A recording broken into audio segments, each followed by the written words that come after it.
I've got to find something that's going on with my phone. It was like buried in my blankets. And it didn't go off again. So I've got to get this. My wife has this physical clock radio that I've got to bring up there. To be fair, I probably did need the sleep. But I think I could have come on at least a little bit earlier. Let me get the light. There we go. Alright, so we're going to do a warm-up game on the Smurf. And then we'll see what people want. Either I can start or try to get that Smurf leveled up. We're pretty close to level 30. Or we can do some Diamond 4 games. Whatever people want to do.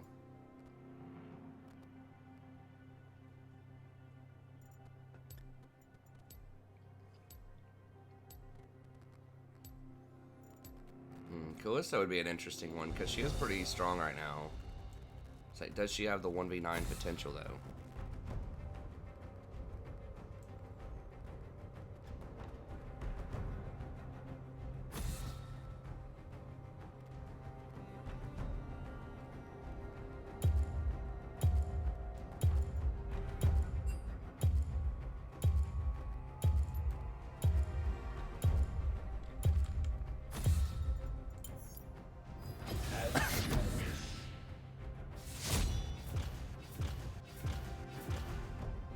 What's up, Scott?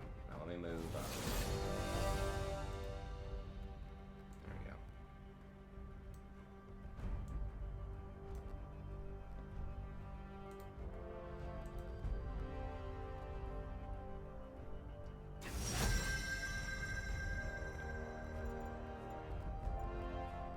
Uh-oh, it's on. Hey, thanks, DM. We could try Misfortune also.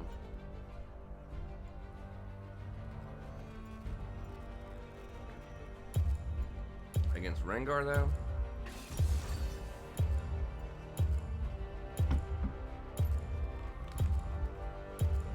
Let's just go with Cassio. Or, I mean, maybe we could have done Caitlyn against Rengar. Antidote for me.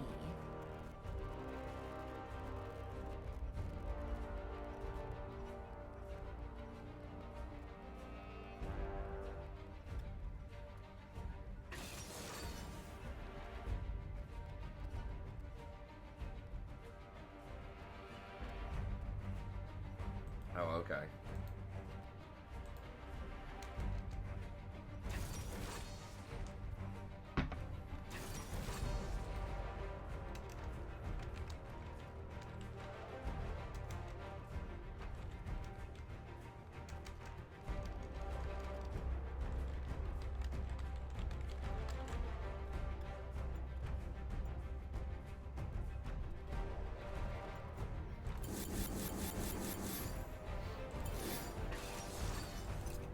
They are nerfing TP.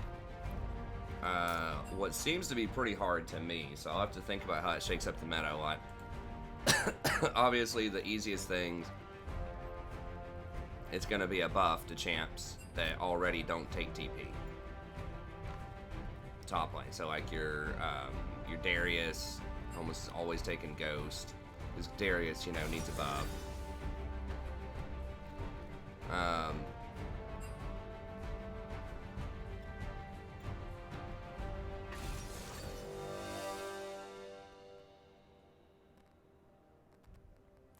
Don't have that much AP. You still have a Tryndamere top.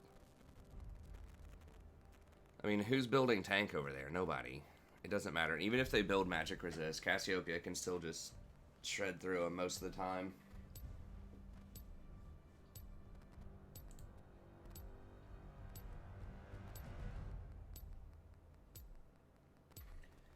But yeah, the TP nerf next patch will be interesting. I mean, TP is pretty OP. And you've got two roles that are taking it almost all the time in competitive, and you have a third role. And the thing is, TP draws games out and makes them longer too, because you can't punish people as much in lane. You can't punish certain back timers, and then certain just kind of farm off lanes that just really want to play slow, like Ezreal in the laning phase. It's just hard to really get an advantage, and even if you do win a strong trade, they can just trade out their TP and basically get a full heal plus a back. So it just makes it difficult. And then when TPs are up, especially at higher elo brackets, it's really hard to commit to any like plays, right? Or to a lot of the ganks and things like that, because you have to calculate the TPs coming in. So, you know, it's just, it's used very defensively a lot of times. Now, yes, you can get your TP flanks, and it allows you to make plays while also proactively split pushing on the map. So it does allow people to not just ARAM all the time.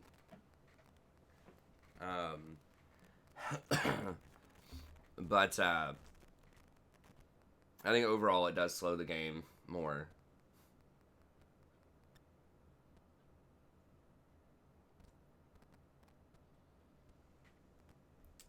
You'd be surprised. I mean, I think some of them might actually try something else like Ghost or Ignite. Or you could start playing champs that don't have to go, in theory, that have some other way to get to fights other than TP. So, obviously Shen would be one of those, but then even things like a Kled.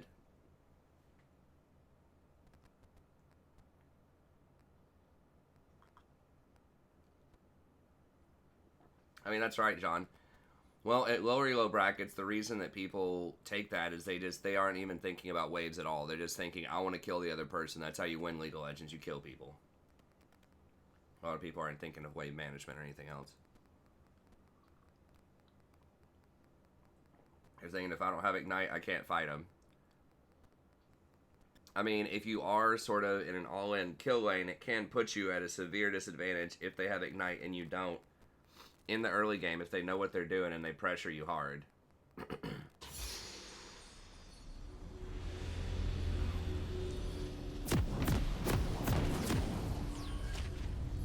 Yeah, that's actually true, David. I didn't think about that. But yeah, Spellbook might actually become a lot stronger. I mean, that first TP, based on, you know, what the projected numbers are, that first TP is like 7 minutes. 7-minute cooldown on a TP. I mean, that's intense. I mean, you TP first around like 30 seconds until 5 or 6 minutes in, something like that. Get your first back off. Then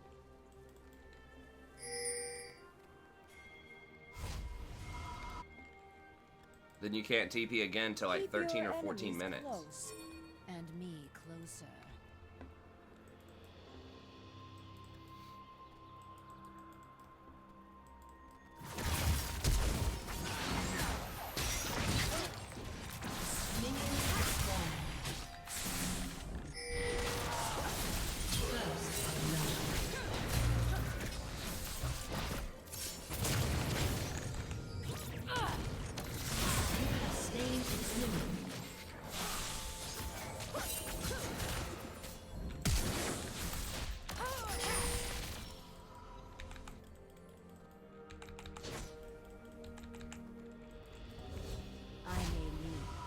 Damn, I was hoping I'd at least get her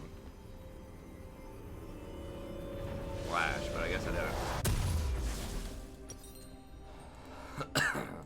How much is this? 500? Damn, I can't even really get anything off of that. I guess I can get here.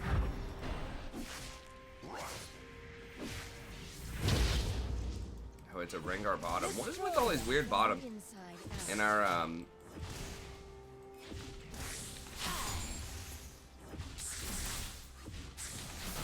well, at least I was there for the experience.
If he hit that, maybe.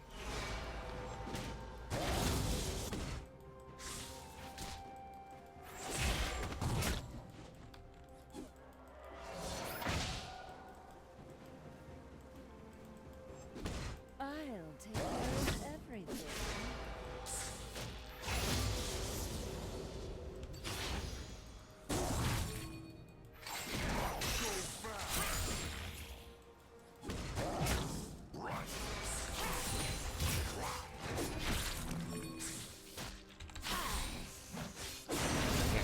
We don't have priority, man. I can't miss that much. Thresh can go get it if he wants to. Okay, they got him probably.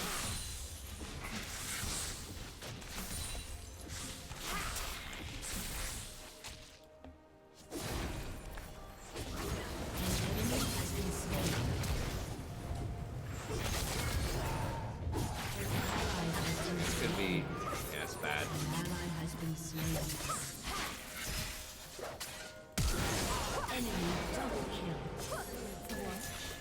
I should not have overchased.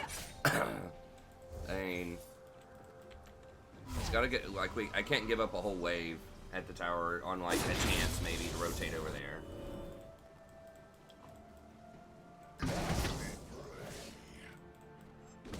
Alright, they're gonna zone me out anyways. I should have just backed. Well, maybe not. They are pushing really heavily.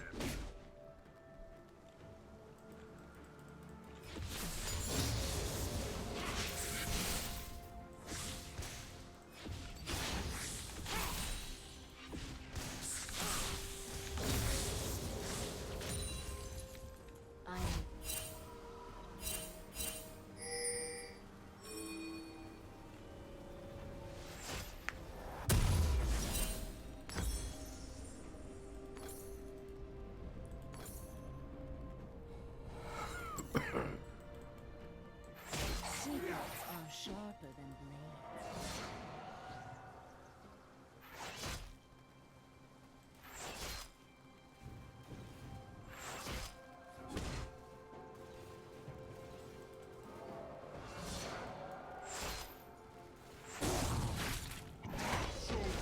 Rengar got kills off of that.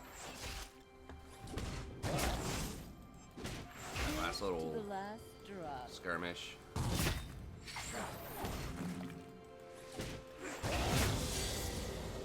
If he just flays one of those.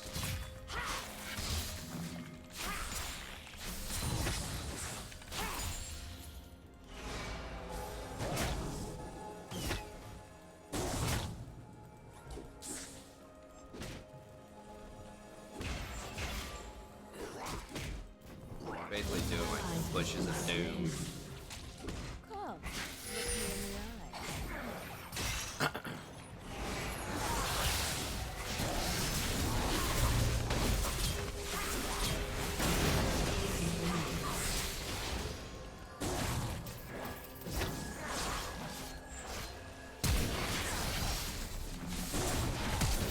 Why the fuck did that idiot keep chasing? Damn it. If I get bullet, I'm gonna die. It's like, dude, we gotta kill. Stop.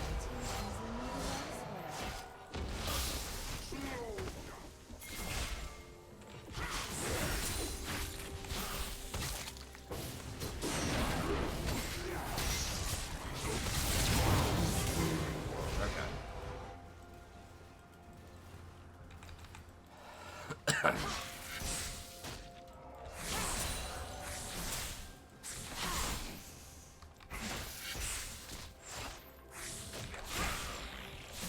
I didn't even see that he had charge. I'll be back soon.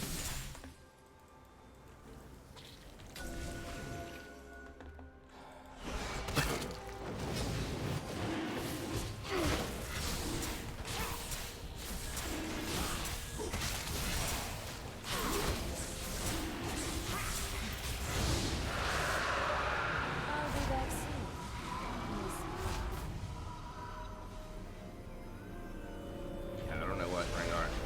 He's thinking if he hits me with one bowl, I'm dead, which was kind of true, but Cassio can heal, like if I hit anything, even minions with Q. And then just a couple of E's, I'm not so it'll heal easy up. to get out of your system. might have been a bad idea just to even TP there, because I'm going to get frozen out without Thresh. I can go get Scuttle, though.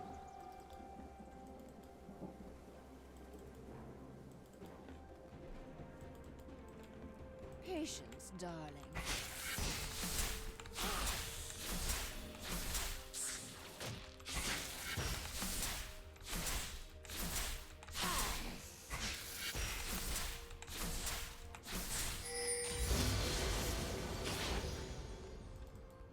It'll bounce back. But yeah, that's one of those things where, well, hopefully Thresh doesn't die. When your support's not there, though,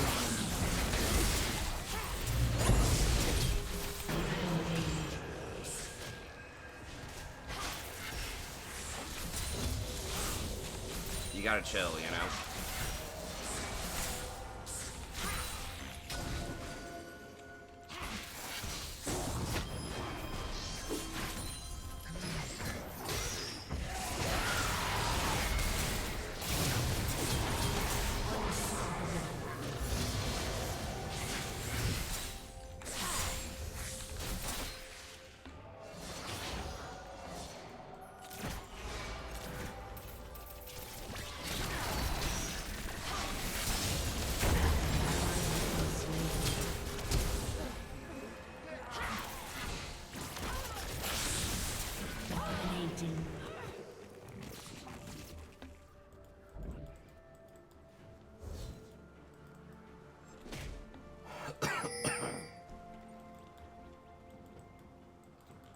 Hopefully I'm not coming out with Corona.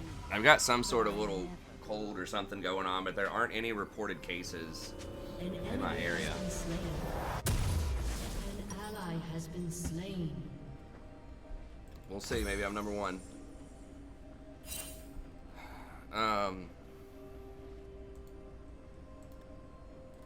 Every problem is an opportunity.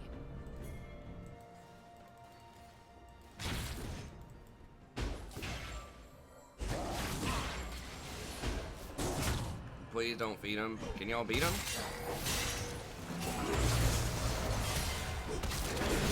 Okay, well, they got him, I guess.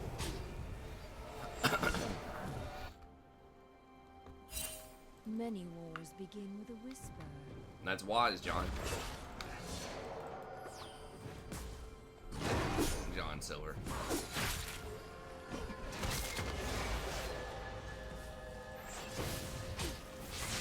Hey, what's up, friend? Yeah, I can't understand that, unfortunately, that language, but, welcome to the channel. Oh no, Diana's donating some kills.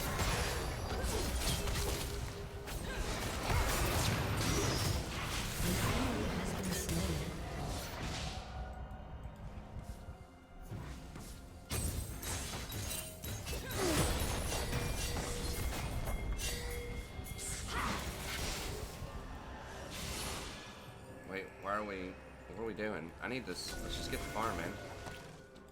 Damn it. Diana's getting all my farm.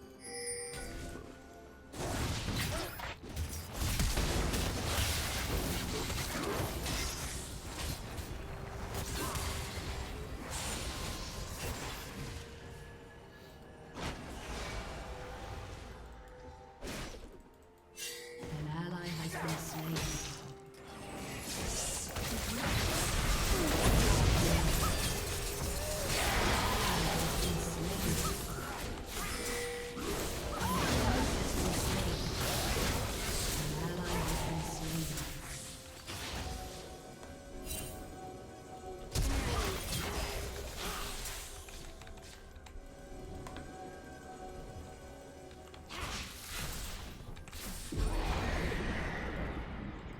Legendary.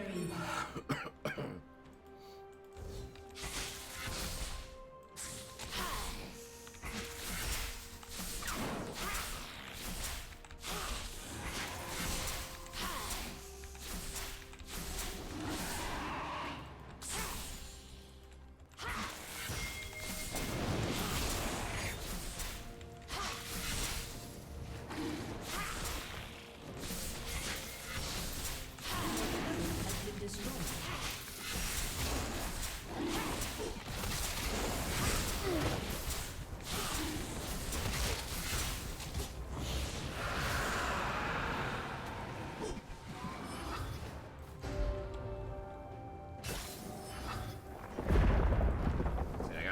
Thresh go first on that one.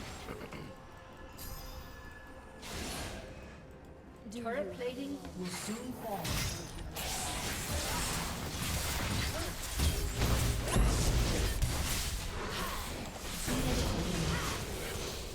An ally has been slain. This Thresh playing pretty well.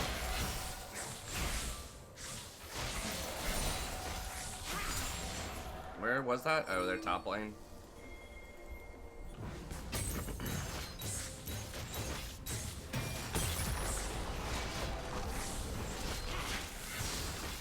An ally has been slain.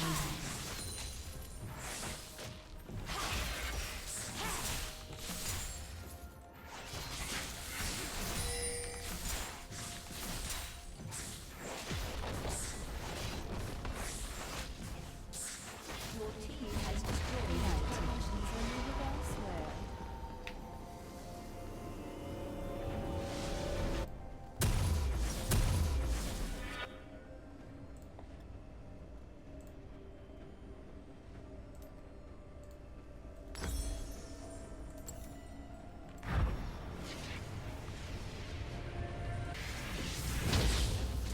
Wealth is valuable only as a means of power.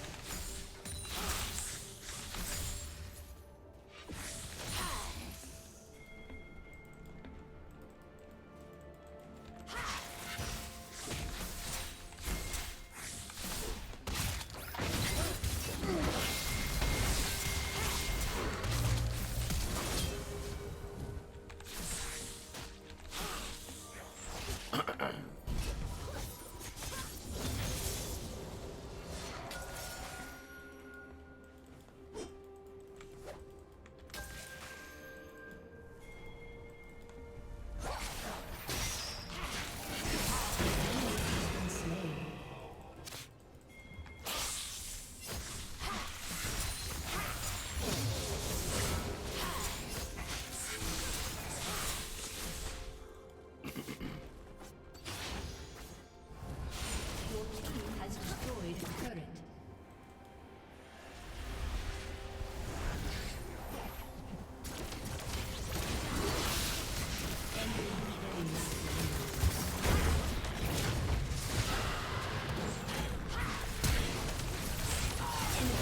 Oh my god, for real.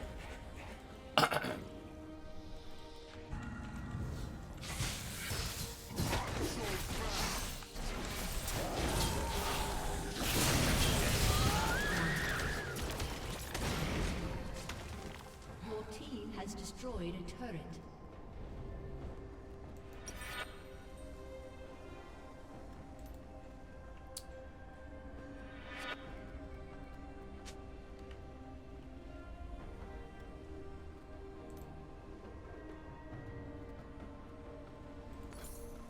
I have to get his Anya's here. Yeah, I shouldn't have messed with that Rengar. It's like, I've got 9 kills, but I'm still basically an ADC. You gotta watch out for that 3-kill Rengar. Has been destroyed.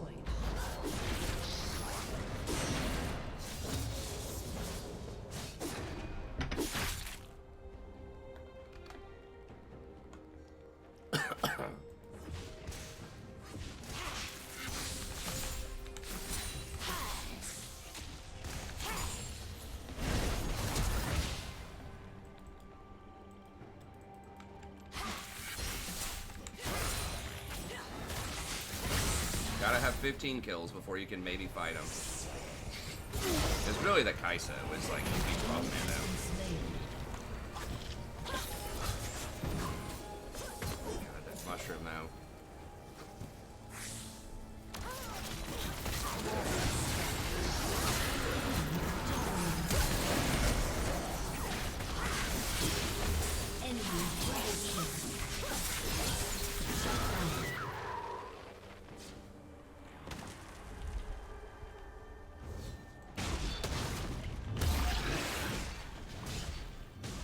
I might lose this one.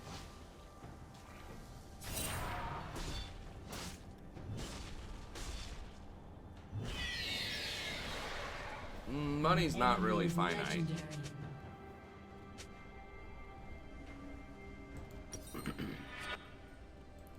Legendary. There's inflation, there's leverage, there's economic growth.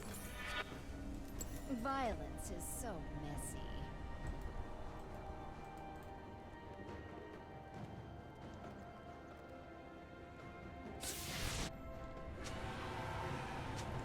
Well, Wall Street money impacts everyday money because it impacts the, just at a very basic level, the amount of jobs that are out there a lot of times, right? Extreme. You know, if companies are making a lot less money, then they're going to start laying people off or not hiring as much.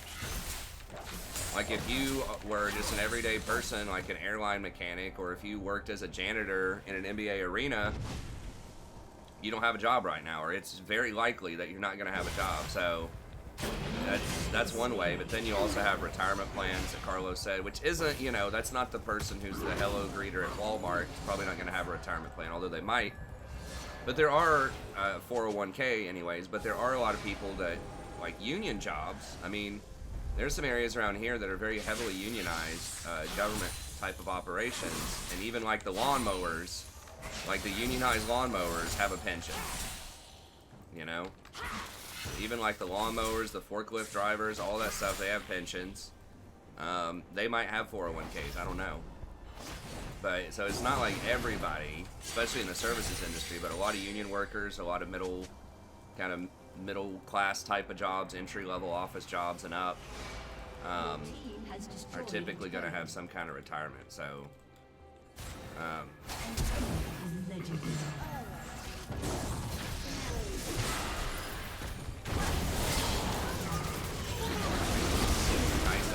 maybe I need to start playing Kaisa ADG.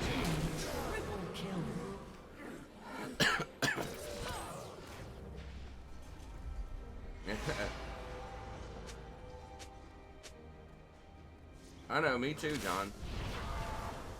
Yeah, I came from the same kind of family, but... Your turret has been destroyed. Well, this is not really that political, it's economical. I mean, those two are intricately tied, but... Yeah, this is going to be difficult to win. We don't really, like, the Thresh is doing well, but, like, the Kaisa is so tough to deal with right now. Ironically, the Jungle Kaisa is lighting us up. Really, it probably is the Rengar more than the Kaisa, because I feel like I can maybe hang with the Kaisa, like, in a straight-up fight.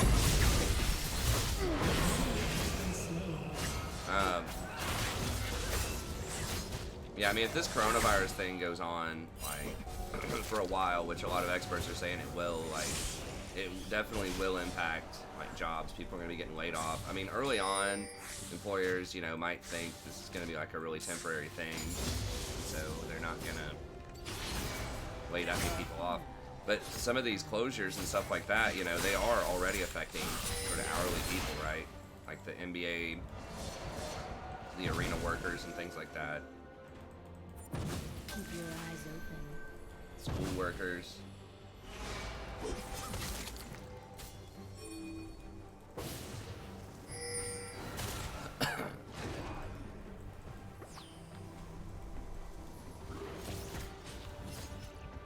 I just hate assassins so much, man. I don't know. I mean, they're necessary, I guess, to check AD carries, but I could have ulted right there. Blitz follows me up.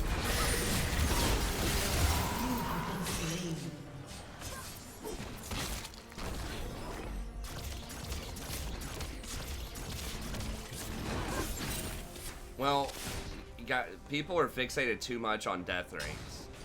Like, you have to understand, over very large populations, that ends up being a high flat number. I mean, there's 6 billion people in the world. So if it's, you know, only 4%, you know, 4% of 6 billion, was that 240 million people that would die off of this? If you think about it in those terms, if it actually infected everyone on the planet and we killed 4%, that's still a massive amount of people. Right? That's probably more people than all wars combined.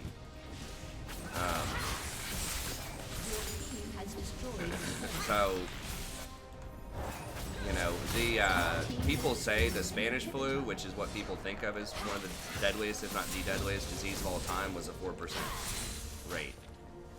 And it killed 60 million people.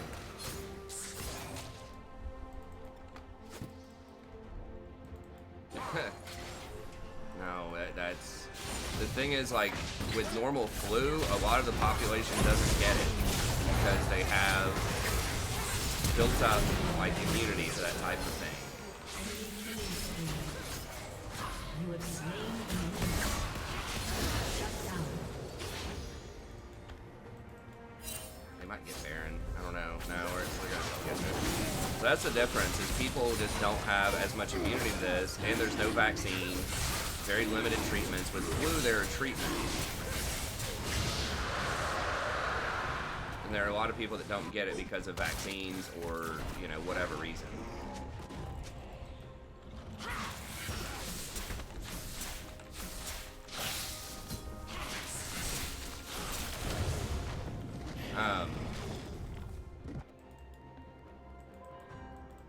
And there's just a lot that's still unknown about this. One thing about this, too, is it can be transmitted, it looks like, for 4 days before you're even showing symptoms.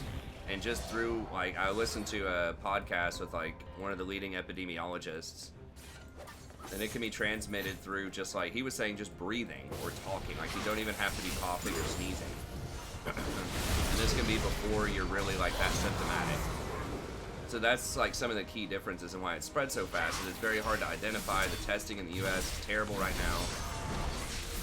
But even if it was like good testing, you know, people could potentially be spreading it before they even know that they have any symptoms. They need to go test.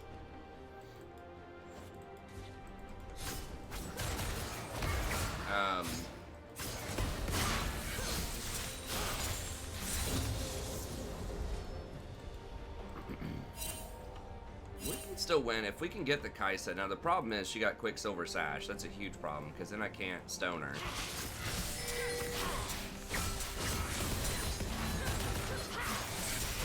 We can force them to face check a Baron or something. There's 3 bottom. An enemy has been slain. Kaisa's pulled into the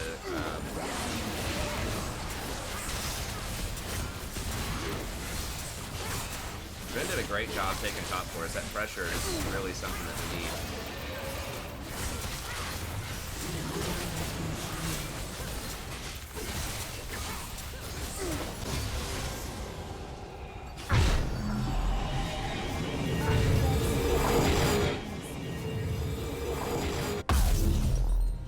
Let's enjoy our company just a little bit longer. Oh, my bad.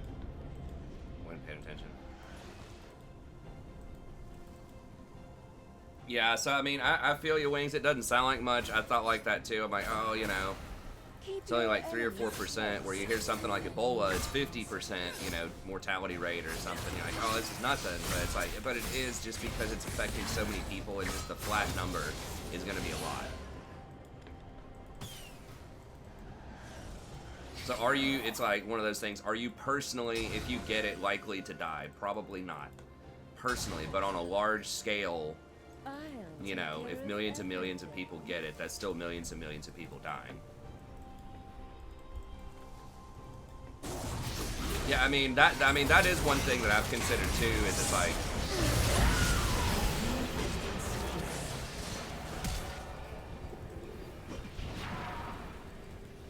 would it be better just to let it just go instead of causing all the economic disruptions? That's kind of a different question, and I had thought about that, but based on the experts that I've listened to about that, they said you really don't want to do that.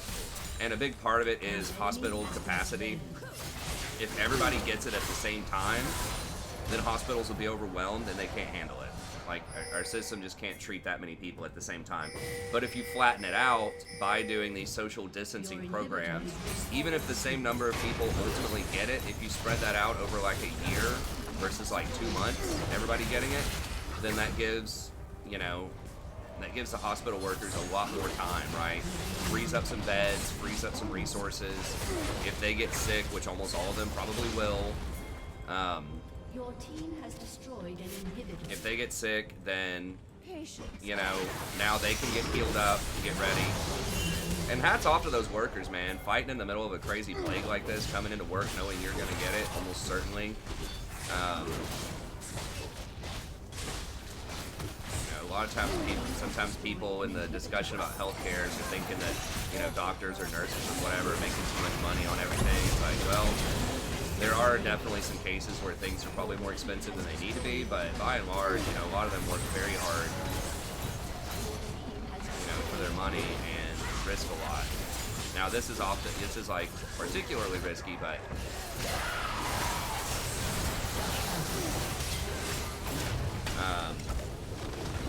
anyways, it's very skilled and very difficult to do. Hats off to anyone in the healthcare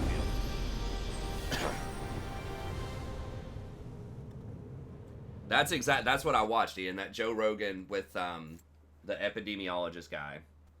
Yeah, I thought that was very informative, and he is, you know, one of the biggest experts on sort of contagious diseases in the U.S.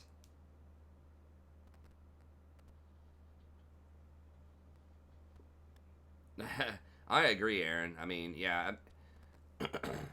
I mean, it is a cold fact that people are going to die, but at the same time, you know, some of these social distances, you know, can slow that down. Like, some of the things matter. Like I said, a lot of it is the spread, like how fast it spreads so that doctors have time, you know, because if someone's grandpa or whatever gets it at the same time and everyone else in the hospital is, you know, everybody else in the hospital is sick, he may not get the care that he needs, or he might be triaged. I mean, if they have to make a decision, okay, you know, 2 of these people are in critical condition, are we going to let the 20-year-old die or the 70-year-old die? The 70-year-old's probably going to die, you know? And so, yeah, versus if you do some of these programs and flatten it out, then if grandpa's in there and there's half the number of people in there, then they might be able to fix it.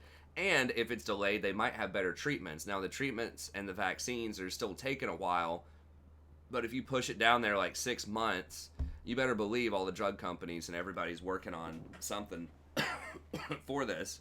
So they might have something that, even if it doesn't outright cure it, might be able to lower the lethality of it quite a lot. Some anti-coronal virals or something. They have antiretrovirals they developed as part of like HIV treatment. Even though they can't cure HIV, they can, you know, deal with it a lot more. So maybe they could come up with something like that for coronaviruses. I don't know. I'm not a biologist, but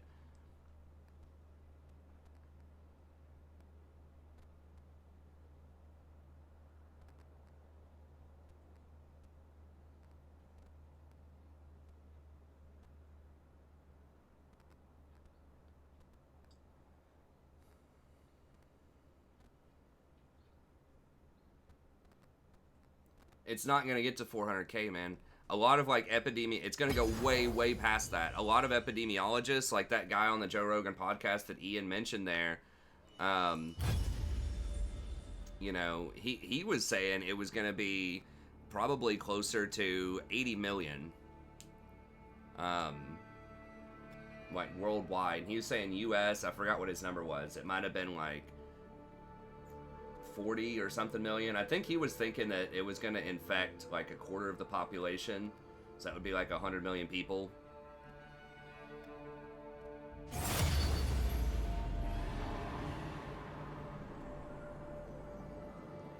But yeah, so I mean, ultimately, I think that what they're doing, it is going to dogpile the economy. It is a really difficult decision to close all of these things down, but I think it's probably, given the circumstances, the correct decision. I think this is going to be the most deadly, well, contagious agent since the flu pandemic, the 1918.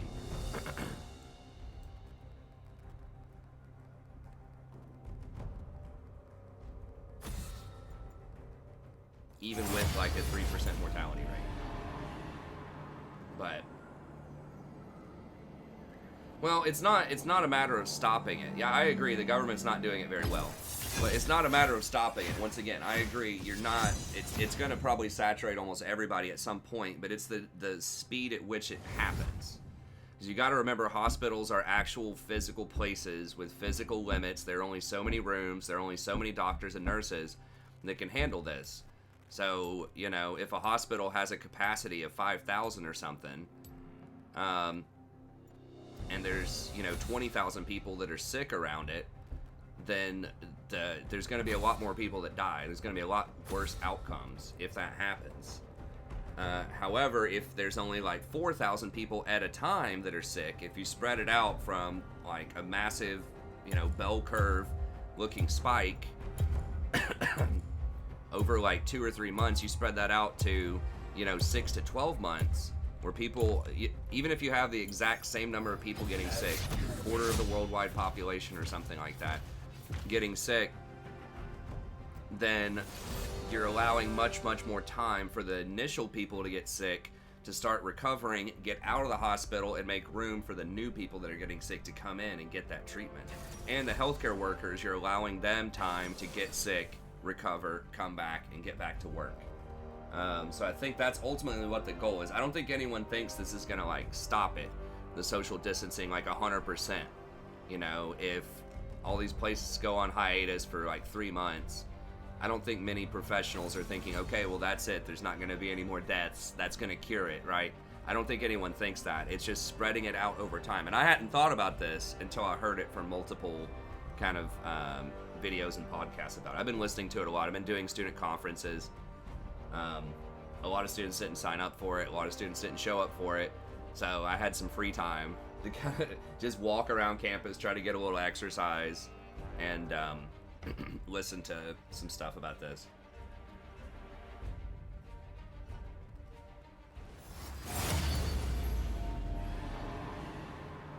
Yeah, they should do their best to try to distance certain. Now, some policies are going to be better than others.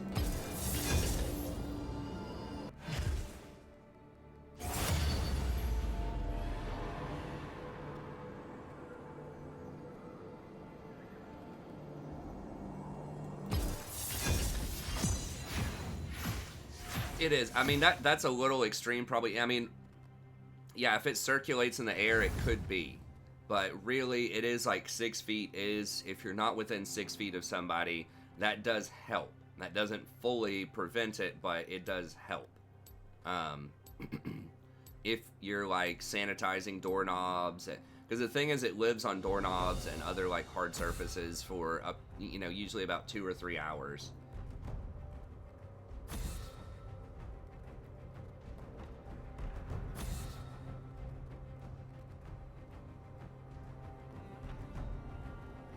Yeah, I mean, I'm sure they're going around the clock doing whatever they can.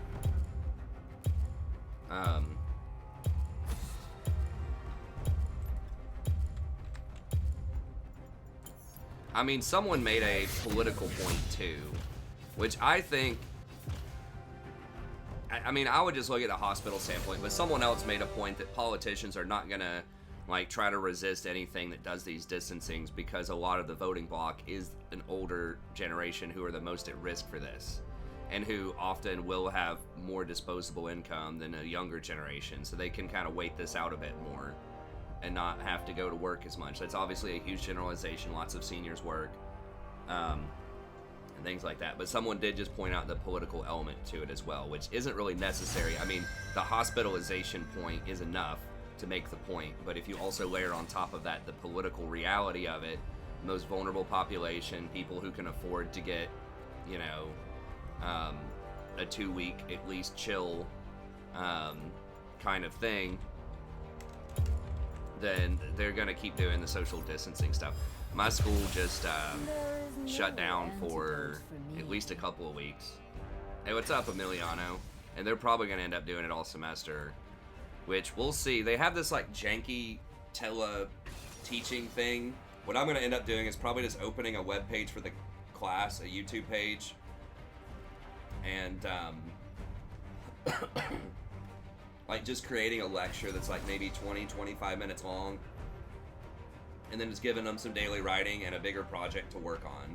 They do have this software that's kind of like Discord, I think, where you can see people and move them around. I'm gonna have to see if that works or not, but you know, just doing the YouTube video plus having them do some daily writing could work.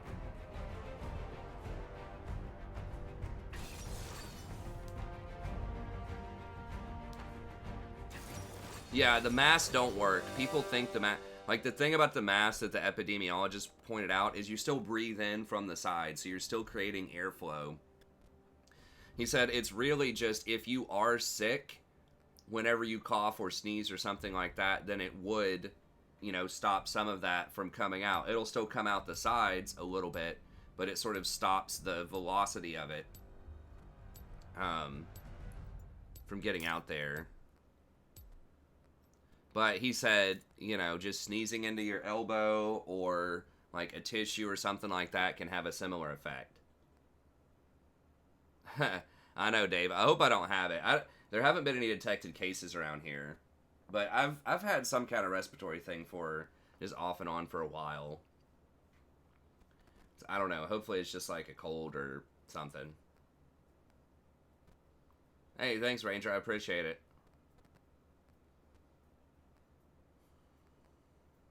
Now, those masks with a seal, like that people use when they're, you know, handling hazardous materials, then those, like, those actually can help some. But you have to, you know, you still gotta wash your hands, your clothes, all that. It'll still be kind of all around you if you're in a hot zone. Who will have the fortune? But yeah, it has to have the air seal to it.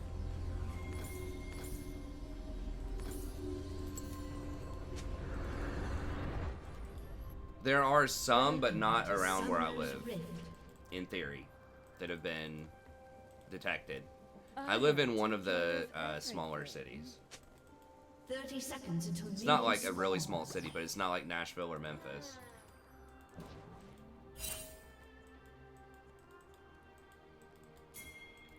So I think there have been 3 cases in Tennessee, so I'm sure it's coming. I don't know. I mean, I could be like ground zero. I do work at a university, you know, with international students and students who travel a lot and stuff like that, so.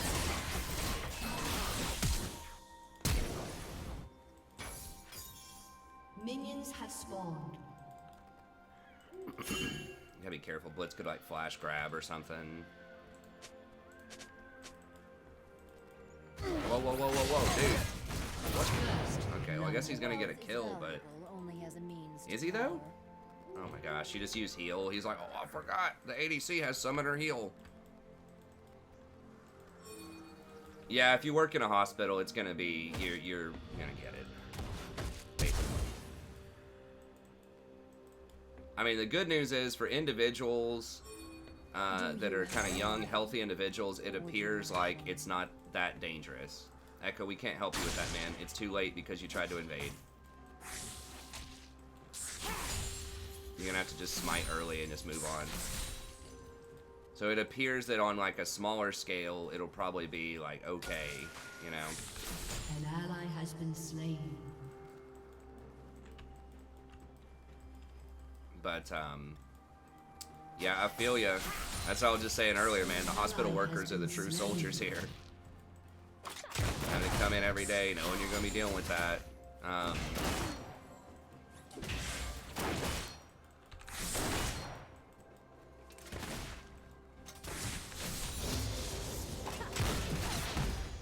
This is why I could never work in a hospital. I would probably quit and get the hell out of there. I don't know. I'm not like a super germphobe, but I'm enough phobic where I wouldn't want to do it. Really? He dies once, he's AFK? Okay, no, he's just mean. Whatever. I would like to get... I mean, we're very close to being able to rank on this account.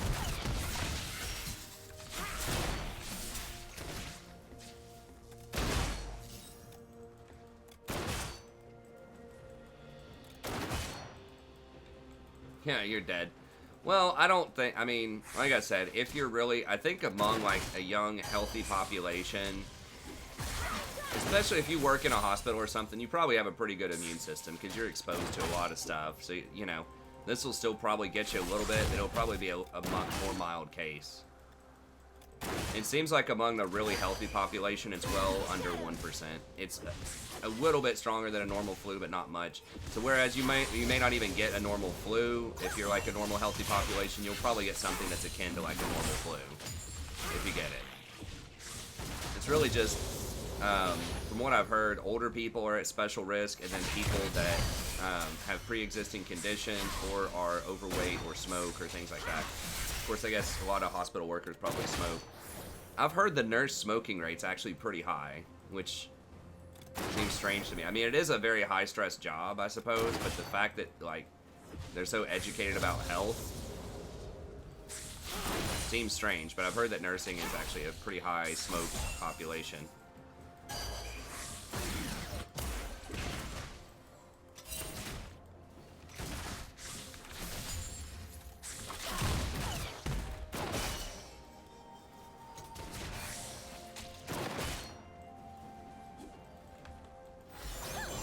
I was listening to some financial stuff earlier today, and I heard some commentators say, well, we've been overextended in stocks for such a long time, like, this isn't really the cause of this depression, this coronavirus. Like, it's the catalyst, but not the cause. I'm like, dude, shut up. If this coronavirus hadn't happened, stocks would have been up another 10 to 15% this year. Like, people have been talking about valuations and stocks being too high for, like, 12 years. Like, since the Great Recession, really. People have been like, oh, the values are too high, you know.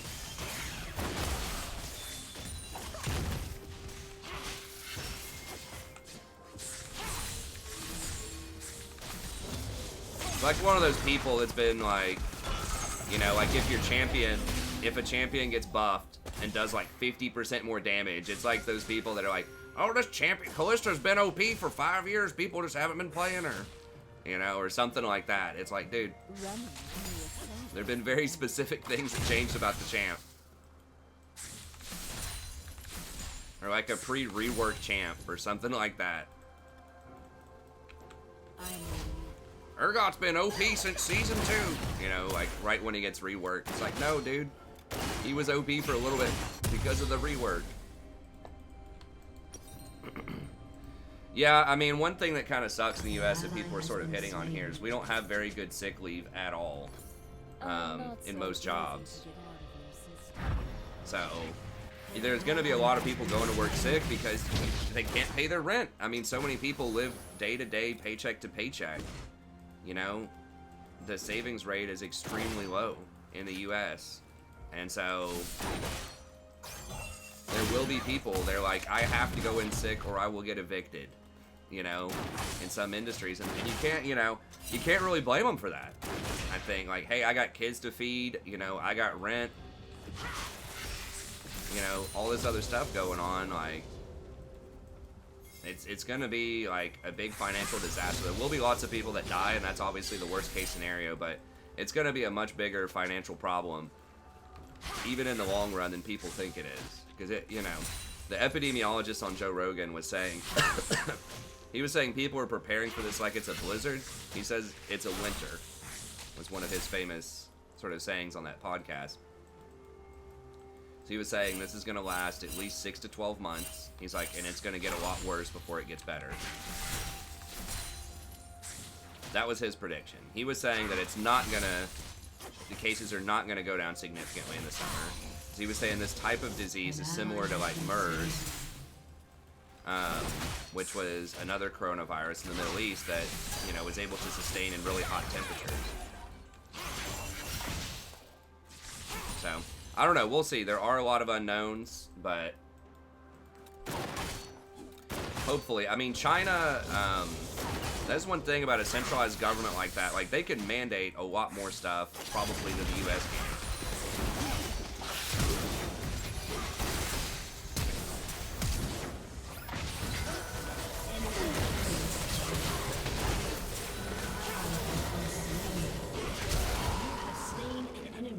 If I had dodged his second cleaver, I think I misclicked one of my E's. If I had dodged his second cleaver, I think I could have gotten out of that. Well, we'll see, John. I mean, I'll admit I was underestimating it too. Careful now.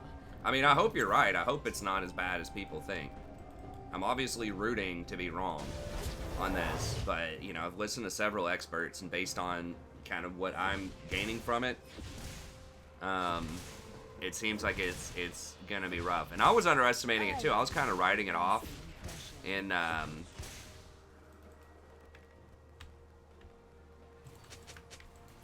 I was kind of writing it off, right? Like, ah, no big deal, you know, like in January or December when people were talking about this, but then I was listening to some more stuff, and and the stock market was too. Even when we knew about this, like, you know, beginning of February, stocks were at all-time highs.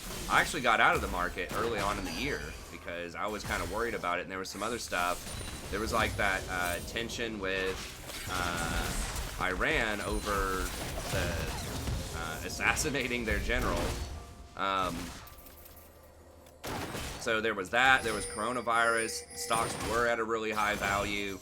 So I just got out, unfortunately. And that's kind of a nice thing about being sort of an individual manager of, you know, your retirement and your savings and stuff, is that I can do that. Versus like, you know, a 401k or a mutual fund, you can't do that. You're kind of stuck. People say, oh, well, stocks always go up and, you know, things like that. It's like, well, sort of in modern times, but if you look at, I looked at a chart, and from like 2000, like the height of 2001 until the height of 2012, there was no movement in the market. So yes, dividend stocks did pay dividends out during that time, but there was also inflation. So, I mean, there are certain periods of time, and they called that like the lost decade in stocks. There are certain periods of time where that isn't necessarily the case. So I think stocks are, you know, still a really good investment overall, but people that say you should 100% stay in the market at all times under any circumstances, I think is a bit naive. You don't have to time markets like 100% you're going to take the turnaround, but if stuff obviously looks like it's going very far south, it is wise, I think, to get out at some point and wait. If you can, you know, but...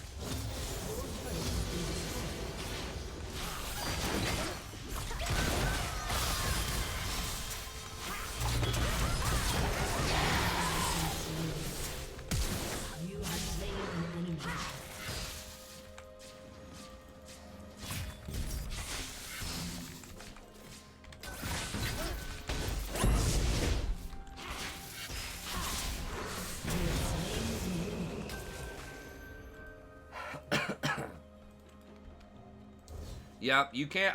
Now, I would not bet against this market, though. Like, I wouldn't go so far as to short or put puts in it, because you can just get blasted by a short squeeze. You know, if the Federal Reserve comes out with something that convinces people for a little bit, or the executive branch or Congress comes out with some kind of something, I mean, you could see some temporary pops. I mean, there was something like that when the Federal Reserve, I think, dropped interest rates, or there was some kind of event where people were really hopeful last week on a Tuesday, I think. And you did see a pop of like 1,000 points or something. And that happens in these kind of things. If you haven't lived through 2008, when you have a crisis like this, you have certain days where there's just like some hope, something's going on, they might do some kind of policy. You can have a pop like that of 1,000 and it'll just blow you out. It's just so volatile. I'd be very careful betting against it. At least with something short term, like a, you know, a monthly put. If you want to bet against it, I would do something that's very longer term duration. I know what everyone wants.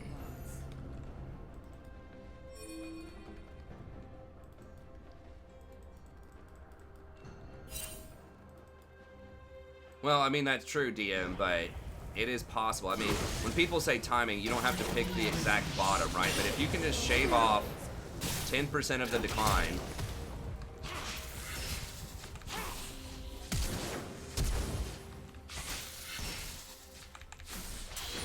if you can just shave off 10% of the decline, even if you miss 5% on the upside when you try to get back in, that's still, you know, a little bit extra for you. So I don't know. You're right. A lot of professionals don't do it, but the entire existence of the job, you know, investor, financial advisor, or whatever, is that you can outperform the market, at least partially. Now they do have a lot of fees and things like that, is how they make their money too. But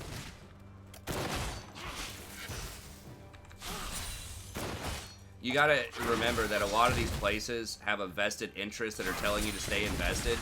They, you know, they want you to stay invested also because that's how they make money, right? If you pull all your money out of mutual fund, stocks go down even further.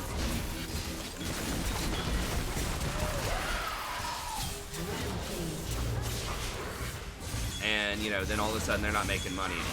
So I'm not saying they're doing it just because they want you to stay there and make money. There is some truth to that for, like, the average user, but I'll be back soon.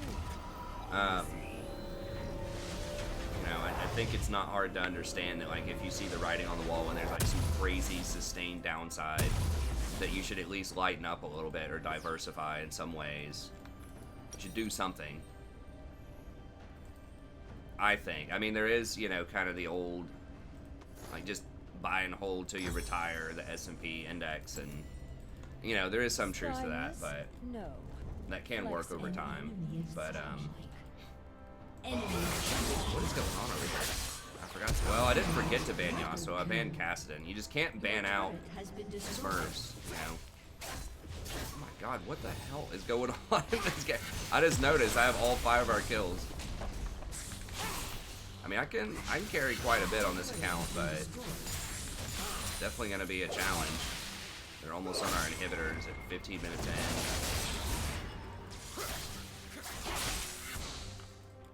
God, he's 9-0. Maybe I should be banning Yas instead of Kassadin. Yas is my usual go-to ban because a lot of people just don't know how to play against him, and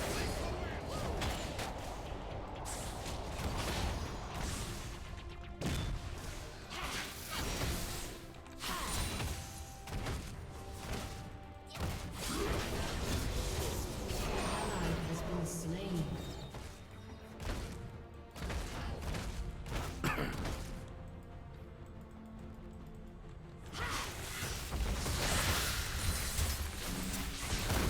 Enemy has been slain. Your inhibitor has been destroyed. Your turret has been destroyed. You have been slain.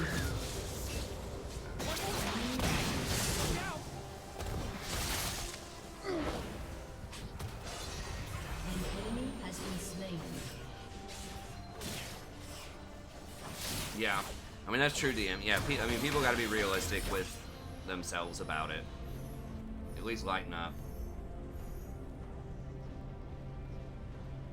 Sort of. I mean, that is true, Corey, but I don't know. I really wouldn't, I'd be extremely careful trying to dip in here, because they do look like a discount right now, but like I said, we just don't know. There might be massive layoffs.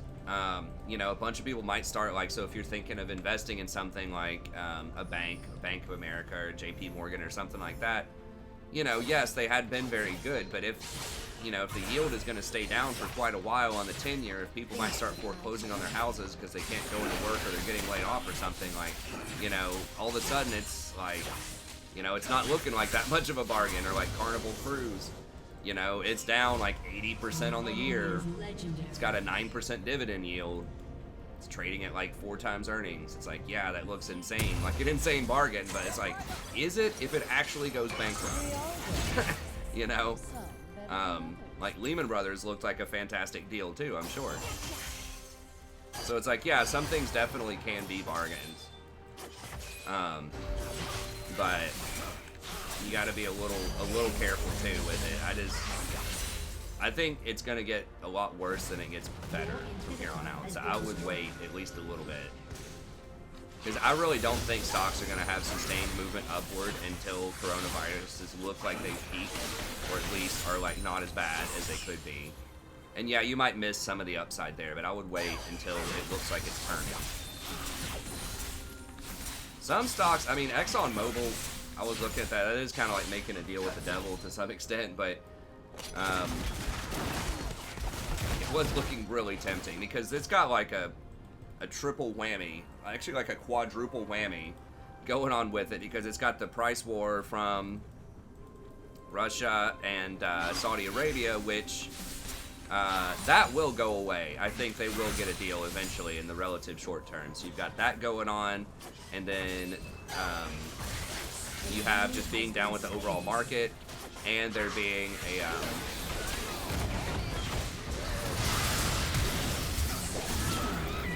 the demand shock of just people not traveling as much with the airline stuff, and the travel restrictions and all of this. So that one's down a lot. I think I'd have to look at their financials, but they probably have quite a lot of money in reserve, at least some, so they might stop some of their exploration projects, but they're not going to go bankrupt. They're too big. So something like that, that's a little more diversified, that's really big, that's down, that has a huge dividend. I think it's yielding like 9% right now on ExxonMobil. So something like that, does look a little more attractive. Oh, you only do like ETFs. I mean, I guess that could work. I would say if people are gonna get in, I would at least, if you have any experience or learn about options at all, at least get some kind of protection. Like if you're gonna buy, use a cash secured put below the market value, or go long and buy a put as protection. It's like buying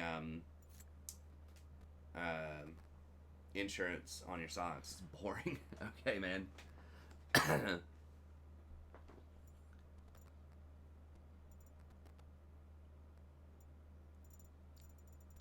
I'm sorry you're bored. I never really understand boredom, honestly.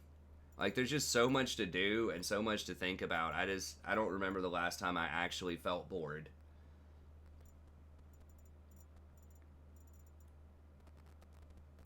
Okay, man, see ya.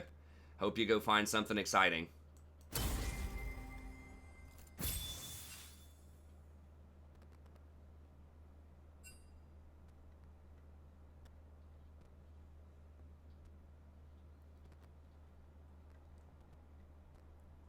Don't have enough flashing lights and bright colors here, I suppose.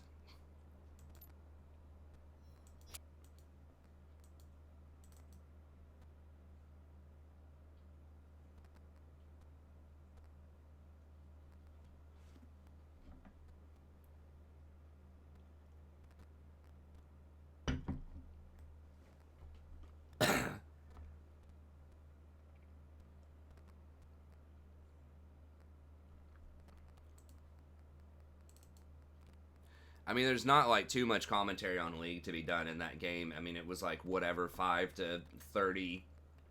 I had our 5. I was like 5-0, up 40 CS, but it's just one of those games.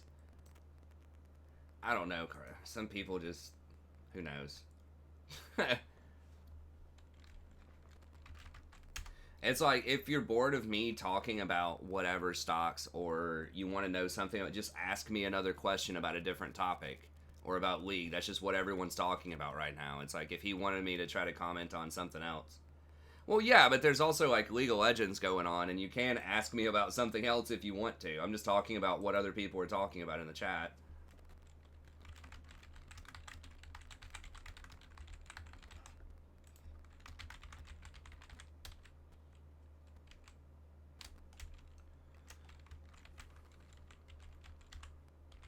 So if you're like, hey, what do you think about the changes to teleport? If someone mentioned something like that, I'd be happy to talk about that. I agree with that, Carlos. But like I said, I mean, I'm just a person who just never, like, there's always something more I could be doing or wanting to learn, or, I don't know. I don't understand boredom. But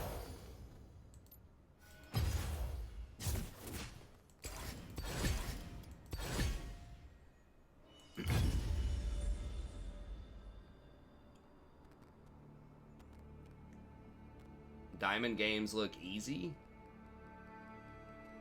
Is that what Jesus said? Did that game look easy to you? That game looked impossible to me. I don't know. That game looked like it was literally impossible. Like, yes, I crushed my lane, but I mean, there was a 9-0 Yasuo, like, knocking on our inhibitor at 15 minutes. Mid lane was getting obliterated. Jungle was getting obliterated. I mean, that looked like that was pretty hard mode to me.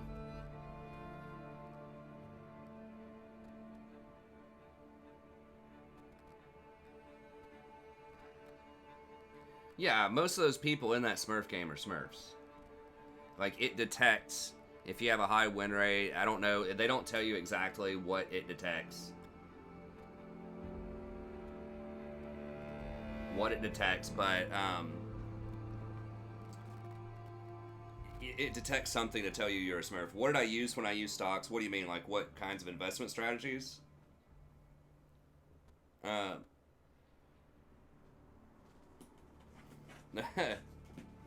it's like a podcast with League in the background. Oh, okay.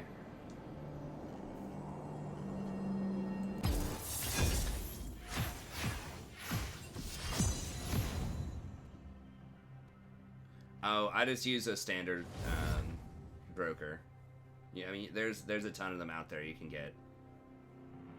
I mean, I think most of them are commission-free trading.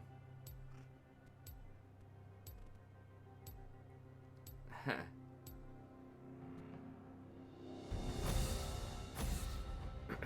So yeah, that's what I would do. And if you have time, you know, I think that you can listen to company conference calls, which, you know, aren't necessarily, they might be boring, but, you know, if you actually enjoy making money, so that you can go out and take it, you know, do whatever might be more exciting. You know, the thing is, something can seem really boring until you make a shitload of money off of it. With, you know, like minimal, you know, if you make enough money in stocks and you can retire early, like, it just almost, I want to say, like, passively makes you a lot of money, but you do have to keep up with what's going on with it. But you can listen to these company conference calls where, like, if you wanted to invest in, like, JP Morgan or something like that, all of their conference calls are free to the public, and you don't even have to be an investor, nothing. You just go onto it, you listen to it. Usually it's an hour long. First 30 minutes, or they're just talking about their new projects and things that they're doing, and then the next 30 minutes they answer questions from analysts, so like people that are really smart that know the industry really well. So, you know, a lot of times I'll just skip to the analyst thing. It depends. And you don't even have to understand most of what's going on. Like, I'll just have it on in the background sometimes when I'm driving, if I'm thinking about investing in a company, just to kind of get a sense of like what's going on in the industry, like what's going on, what are they trying to do, where do they fit in. And obviously they're going to paint themselves in a favorable light most of the time, but that's where kind of the analysts come in and they'll challenge them on some things. So I think it's a really good way to get yourself educated if you're wanting to invest in individual stocks. You can just do S&P 500 if you want, but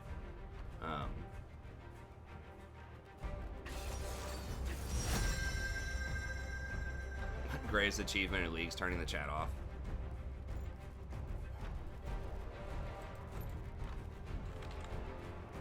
I mean, this looks like it would be a good Yumi game. God, Malachi support is actually pretty annoying to go against. We might dodge this one.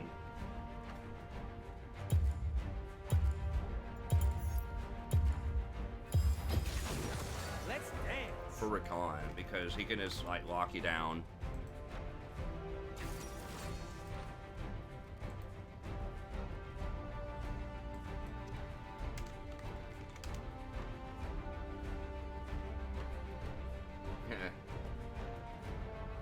Oh yeah, I'm sure it does.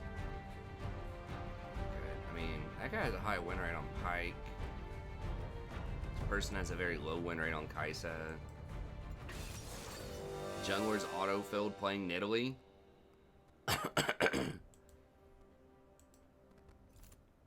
That dude's... Okay, someone else dodged. Nice. Okay, well, wait a second.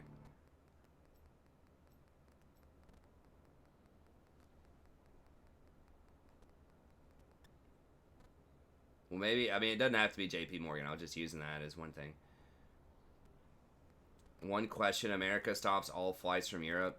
Yeah, I mean, a lot of Americans do not support that policy. There are some that do. It seems strange. So I don't want to get too political, but I will say that a lot of people, I believe even people from both parties, are skeptical of that, because it's not all flights from Europe. It's like, if you're American, you can come back and self-quarantine, and I think it was not England for some reason, and it's not like ships and cargo. So it's like, the virus can still come in through trade, it can still come in through people from England, and it can still come in through Americans that are quarantined, and it's already here. I mean, maybe the thought process is like slow the amount of like potential additional transmission, which slowing transmission is good, but that's just gonna like unnecessarily just blast the airline industry and like travel, and I don't know. It just seems like to me, it seems like it's not gonna do that much, like in the long run, to dent the progress of it. And it at the price of such a high economic price. I just don't think that one's worth. I do think that shutting down some schools and shutting down some other things like big arenas and stuff like that, that could be possible. I don't know. I mean, it is a tough decision, but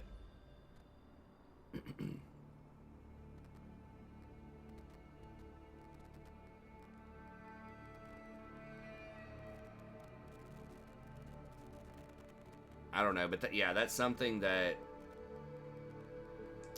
is debated or debatable.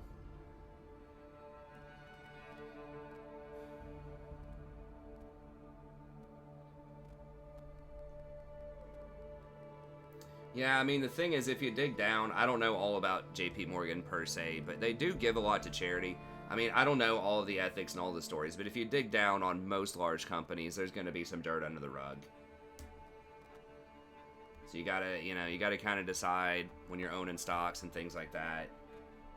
I mean, there are some, like, do-gooder companies, but to some extent, but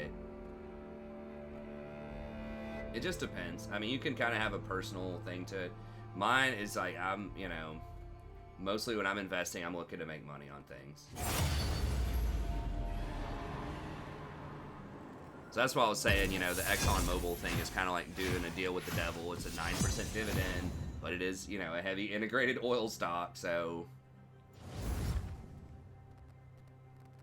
massive environmental damage and things like that potentially, and so that would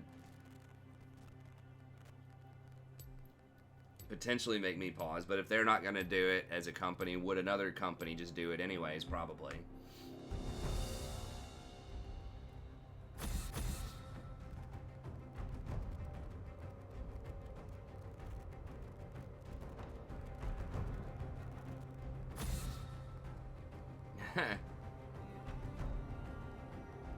Yeah, I mean, there is a lot of stuff that goes on, like I said, in a lot of industries, and banks aren't probably going to be immune to that. But yeah, I mean, certainly kind of the morals of investing in certain companies can come into play.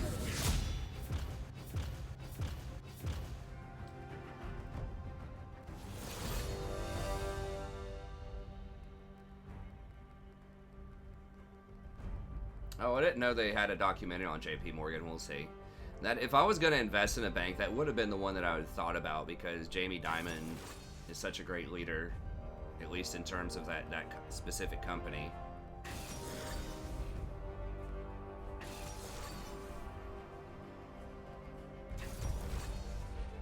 Oh no.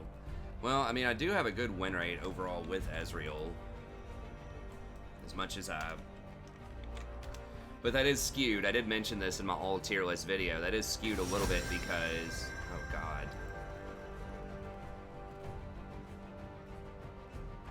Ezreal, and I don't get my main.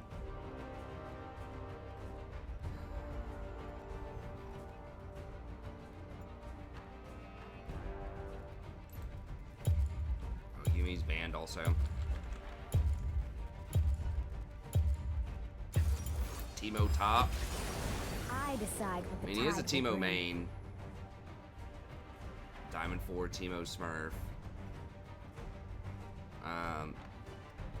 This guy only has a couple of games on Hecarim.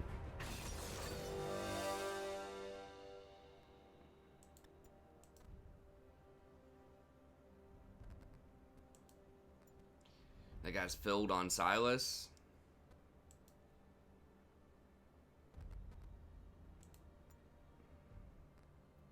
We don't really... I mean, what's our win condition? Silas or Hecarim? I don't know.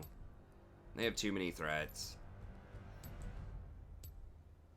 Yasuo plus Lee Sin's pretty disgusting. The kick, of course, counting as a knockup.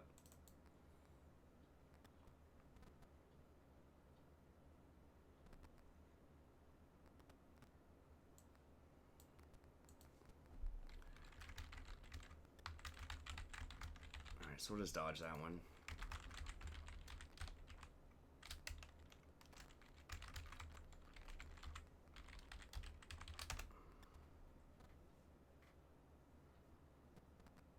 Nah.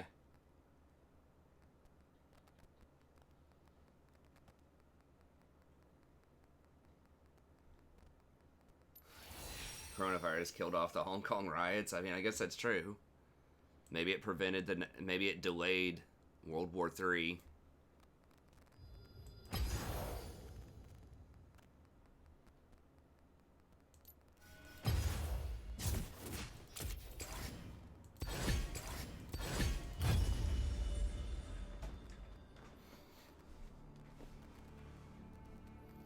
What do you mean by omen? Oh, bad omens are everywhere? Sorry, I didn't see the previous thing. Yeah, I don't know what would be an omen. I mean,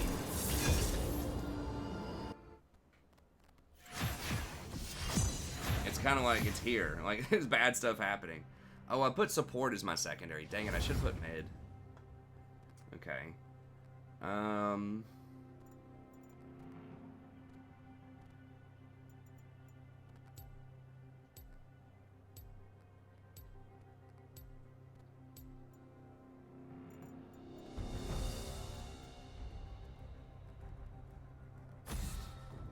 Nah, I'm not. I was just queuing up by myself.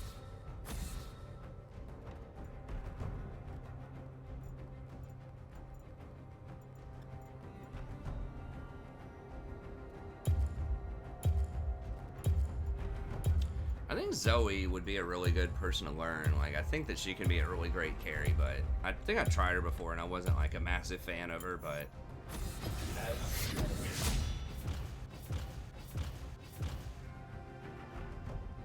I do have Senna, and we could do Senna.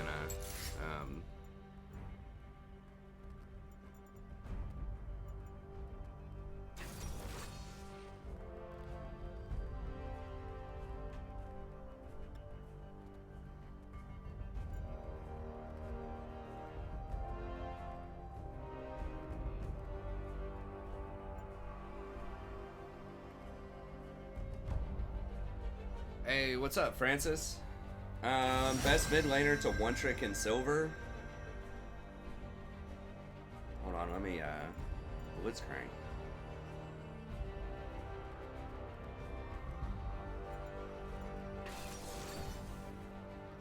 I mean, I'm still gonna get blown up if I play Braum.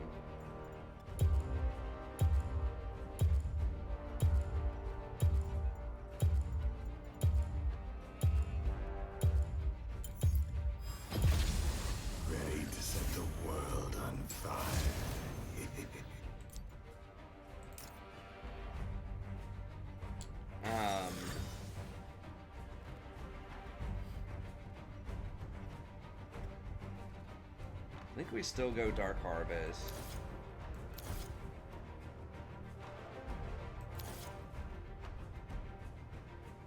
How much poke are we facing?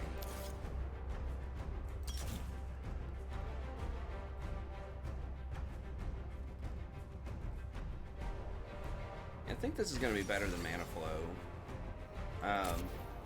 Okay, so best mid laner right now to one trick.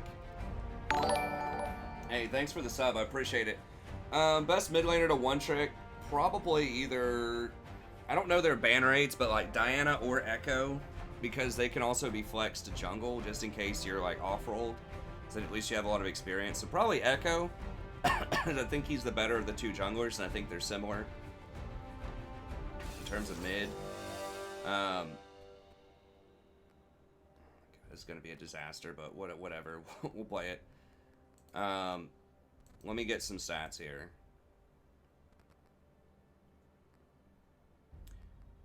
So something that's flexible, something that can carry, something that can roam.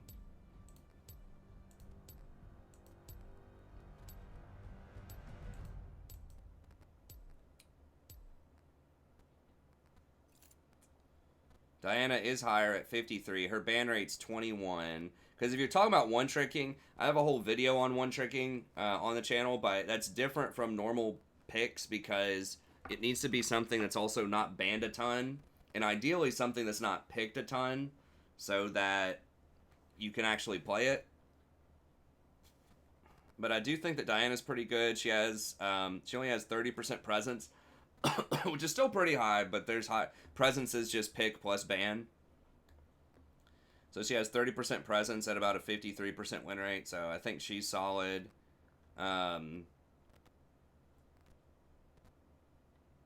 Yeah, Fizz can work, but I think there's other stuff to him.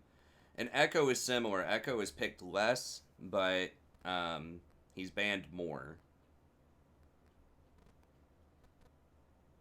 Cassio, I think, is extremely good too. If you get used to her, there is starting to be somewhat of a spotlight on her. But I think if I had to guess, would Diana, Echo, or Cassio, who's most likely to get nerfs? Who would get nerfs first? I would say it'd probably either be Echo or Diana before Cassio. So that's another thing to consider. If you want to invest all this time learning a champ, you don't want to play something that's like too hot, that's going to get nerfed pretty soon. So Cassio only has a 10% presence, 52% win rate, and she can be played in mid, top, or bottom. So I think Cassio is another really good one that a lot of people still don't play that much. Cassidon's another great one. He is a bit slower early on, but he's extremely strong later. He does have a high ban rate, but still a fairly low pick rate. So those would be kind of the three I'd probably stick with, is either Diana, Echo, Cassidon, or Cassiopeia. Cassiopeia is a bit harder to play. Because you got to kite really well with her, and you got to hit your cues. Someone said one trick or like mid laners for silver.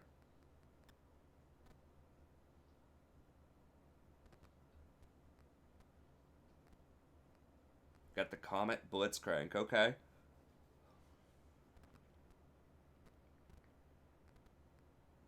Oh, we had an 80 carry a couple of nights ago that went like 0-12. We ended up winning the game, though.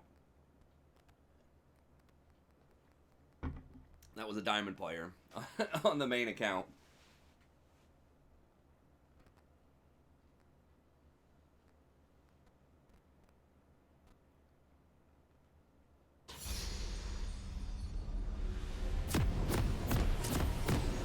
I would not recommend Cat. I think she has a lot of bad matchups. Like, she can be really good. She's also banned a lot. She just takes a lot of time to learn. I mean, she's one of the hardest champs in the game to play at a fully optimal level, I think. So, I don't know. I wouldn't recommend Cat. For, like, short term. If it's really long term, maybe. Welcome to Summoner's Rift. The fire that cleanses the world. I think that Cassidon's like real straightforward, very simple to play, very effective. 30 seconds until minions spawn. And then Diana and Echo are a little bit tougher to play, but still manageable. You can't contain me. And then Cassio is probably the second hardest of that crew, but the least presence, so it's more likely you can pick her, and I think least likely to get nerfed of those. Because she's not being played that much in Pro. A lot of tier lists are not hyping her up that much. And especially as tanks start coming in, you're seeing more and more people starting to pick up Maokai, top lane and support. And then, of course, Zac is everywhere. Ornn is still getting picked a lot. So there's still several tanks. Yeah, Malzahar is pretty good. It's a little harder if everyone else is feeding the hard carry with him, but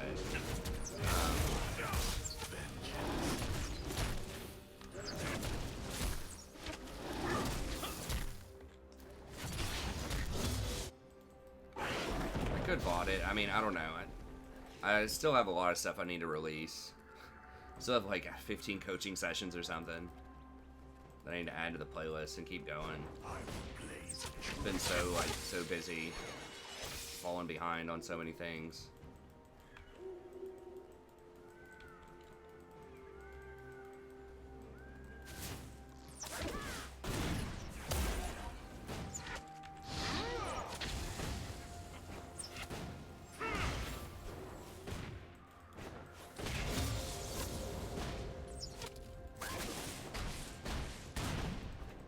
Should have gone for a magic resistor instead of an armor rune here. I wasn't thinking about that.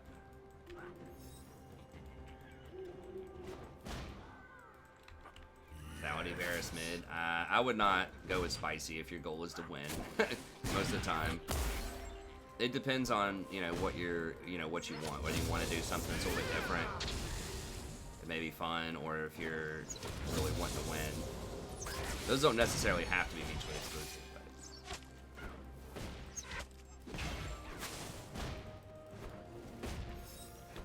Zoe's another one who is a bit harder to play, a bit harder to manage, but I think that she is another one that can be pretty strong right now. Although she is getting some pro attention, she might get nerfed a little bit more, but...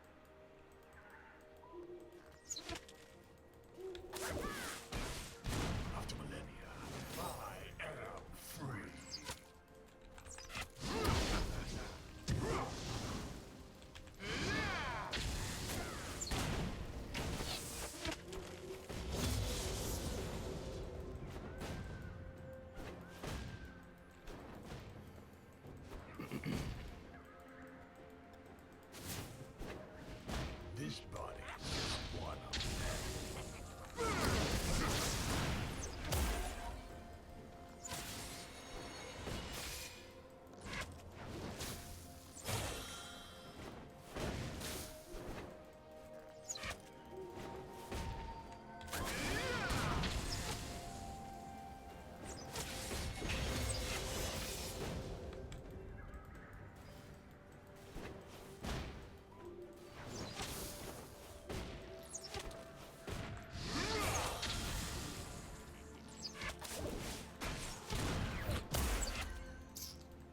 Ashe just missing.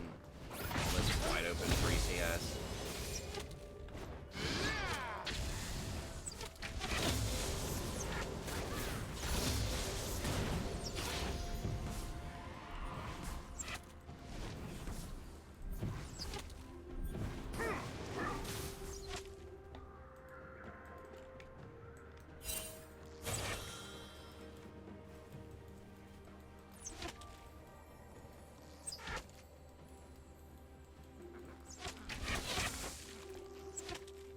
She shouldn't be pushing that much. First blood. Okay. Nice. An ally has been And we told him slain. Blitz was there.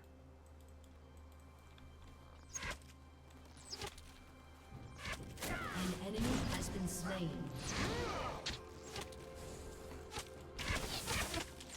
We should have zoned. An ally has been slain. Instead of pushing. We could have zoned this Blitz off of, or this Ziggs off of like 1,000,000 CS.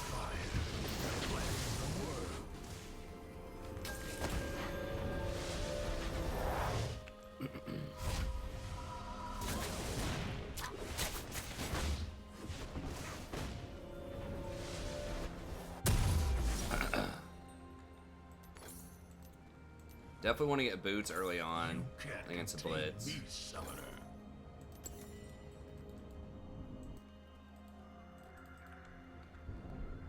Um,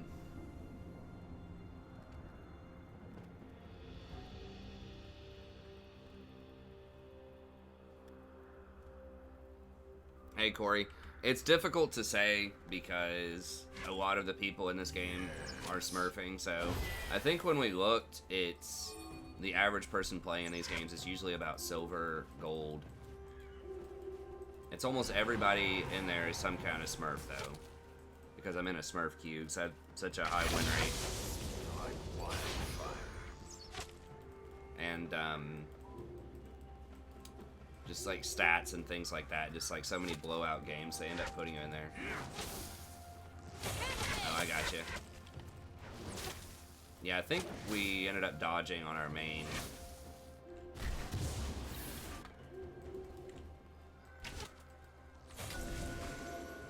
An ally has been slain.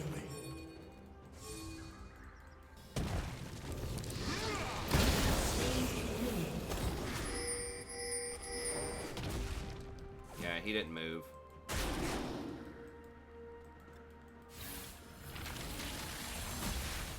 I could have maybe flashed after him, but I didn't know if he had flash. I didn't want to waste my flash when we're against the Blitzcrank.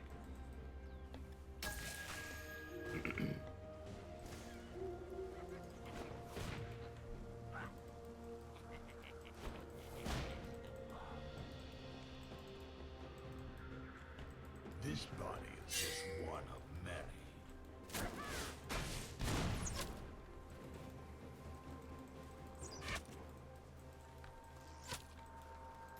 This is what we should have been doing the whole time.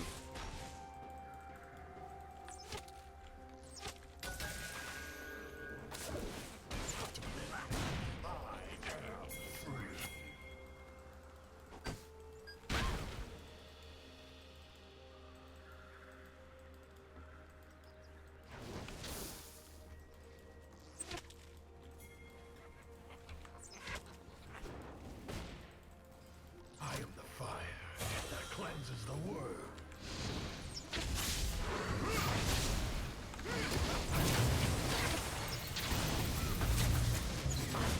Faster than my arrows? I think not. Okay, nice.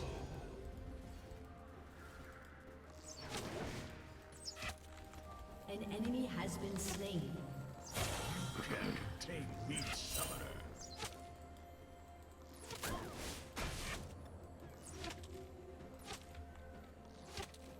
Enemy killing spree.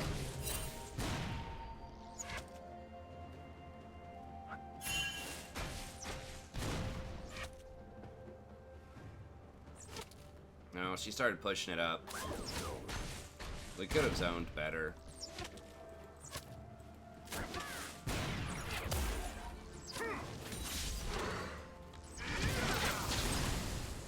I did it a bit early. An enemy has been slain.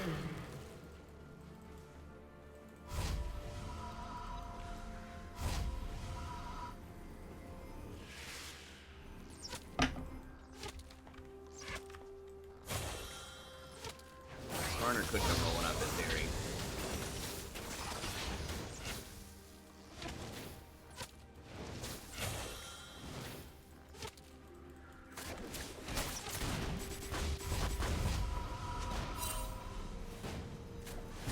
My Q hit right before my E, or we could have killed him earlier, but we got him, so it's all good. Okay, go with that, and then we'll just kind of see how much money we have on our next pack. Hey, thanks, Austin Tara, appreciate it. And we'll see how much money we have on our next pack. We could go Morellonomicon for just kind of the flat damage spike. That would be very good against Vlad. Leandres is obviously really good on him because of your passive burn. Just reapplies the ticks for quite a long time. And then Rylai's is pretty good to try to hit your stun. If you do land your W, it's a lot easier to hit your stun.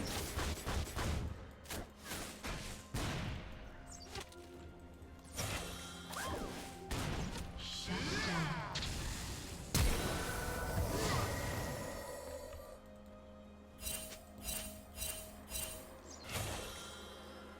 Yeah, he's missing. He's Blitzcrank.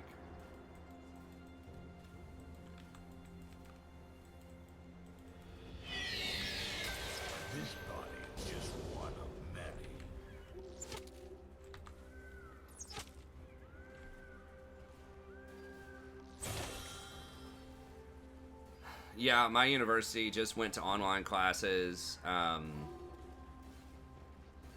They said at least through April 3rd, so they were being a little more conservative with it. I don't think I got experience on that melee, but it wasn't worth revealing my position. They might forget that I'm in this bush. I can't believe we still only have a 10 CS lead, though. Considering how much we zone that Ziggs out.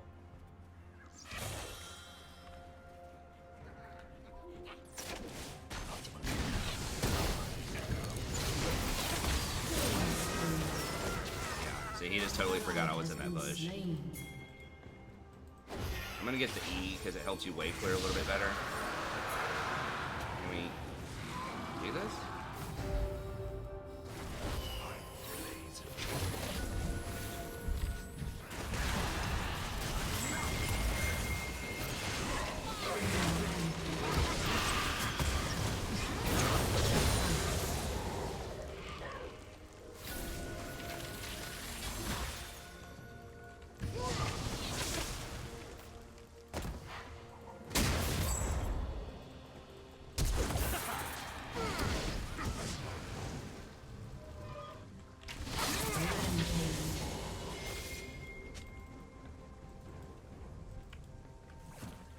Yeah.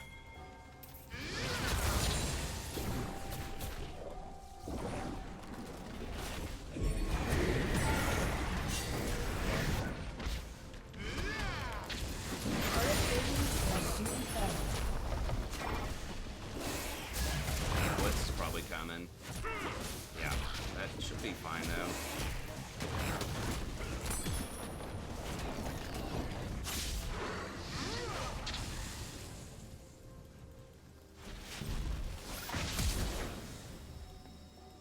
We maybe could, if he hooked him, I think we maybe could have turned it, actually. I didn't have my ult, would have been a little risky, but... Yeah, Zig should not have come to that lane. Like, you can't just walk up, you know? Okay. I think we'll go with this. We could regret it if Vlad gets, like, super fed right here. But the extra burn is really nice. That's like the highest, this is the highest like completed DPS item you can get on brand. Unless they have just an absurd amount of healing like a Soraka or something.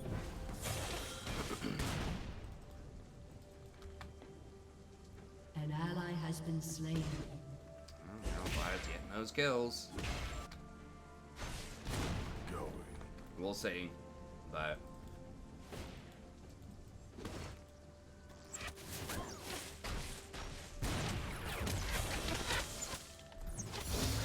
A lot of people get new accounts because, I mean, it's so much easier just to play against weaker people in general than to try to actually get better and climb.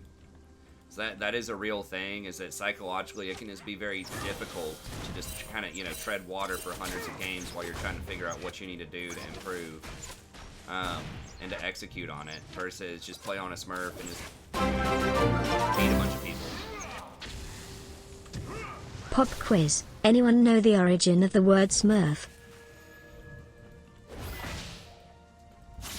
I mean, I would think it would just be the Smurfs, but I don't know. If Ash arrowed him, he was dead.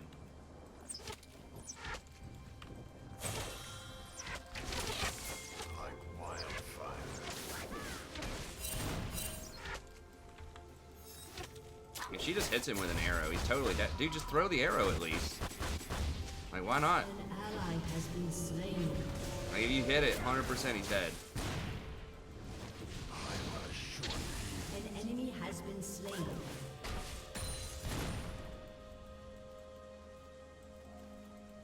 Dang it, I accidentally used my Q. I meant to use my W. I might have to flash, blitz. Maybe. Or I can just sidestep him like a champ.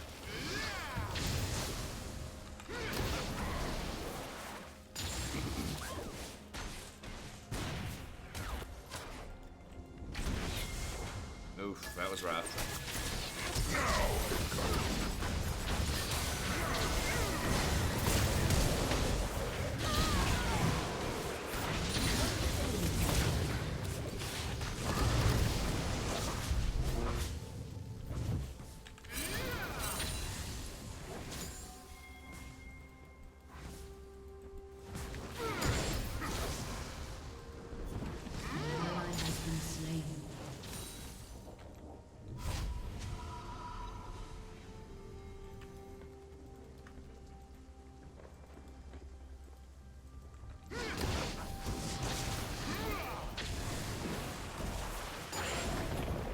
are buffing up. Aren't they doing Brand Jungle next patch?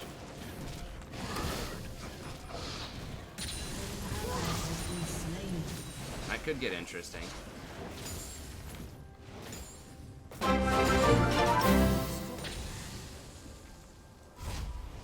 Answer: in the early days of Warcraft there was no matchmaking.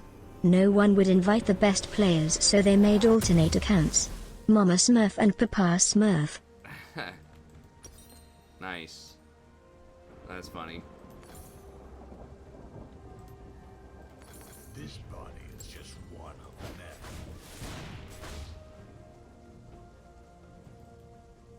But yeah, I mean, the reason that I'm doing it, I mean, there can be other reasons, but that's the general population. It's just you just feel better because you're winning a lot more.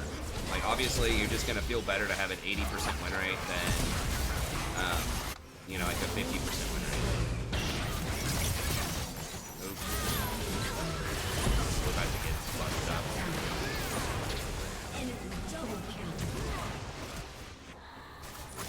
Ally has been slain. But for content creators, it also is a similar thing. It makes you look a lot better because obviously people are going to want to see people that are good, right? And it just makes you look good. But if you are in a higher elo bracket, queue times can be an issue, and if you have to dodge fairly frequently, if that's the smart thing to do to climb, then having an alternate account so you can dodge could be a good idea.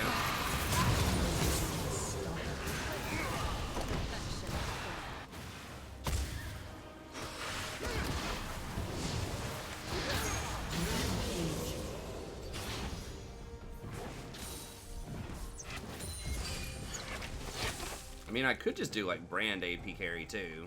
Might not be that bad. You don't have a ton of sustain damage, but you do have some. You do take like Barons and Dragons and stuff pretty fast with your passive.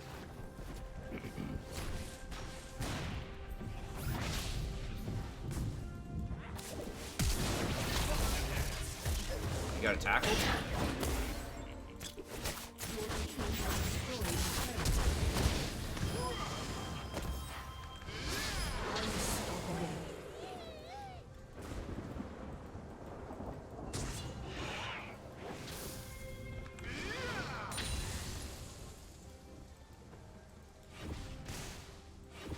An ally has been slain.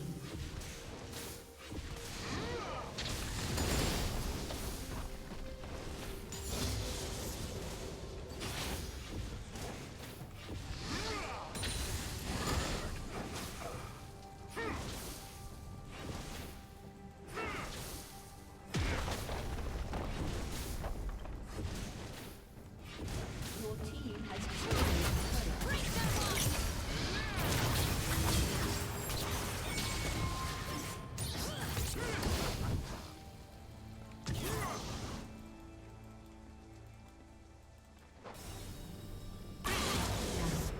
Really? He's like, I can't hit a skill shot on him, I'll just smite him.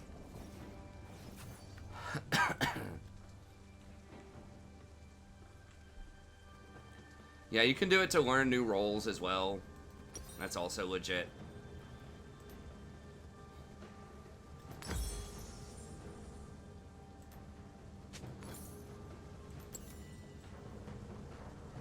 Oh, actually, he's the Gunblade.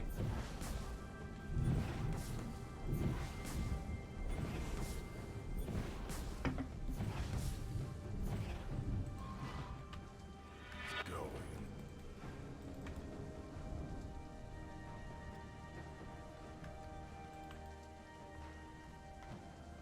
That really is so far ahead.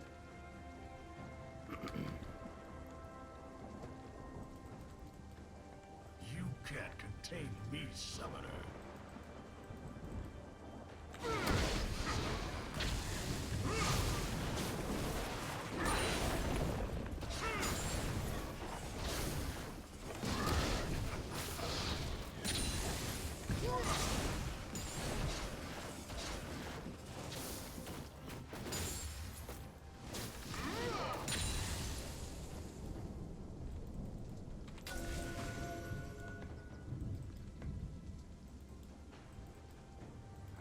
They're all gonna come down here and camp me. I can maybe kill this blitz if he comes out of this tri-bush and he's alone. Like wildfire. No, he's not gonna be alone.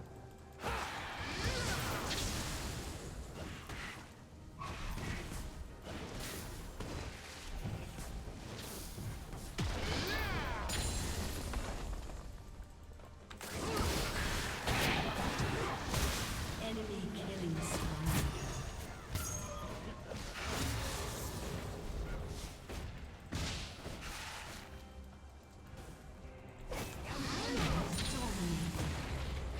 Your turret has been destroyed.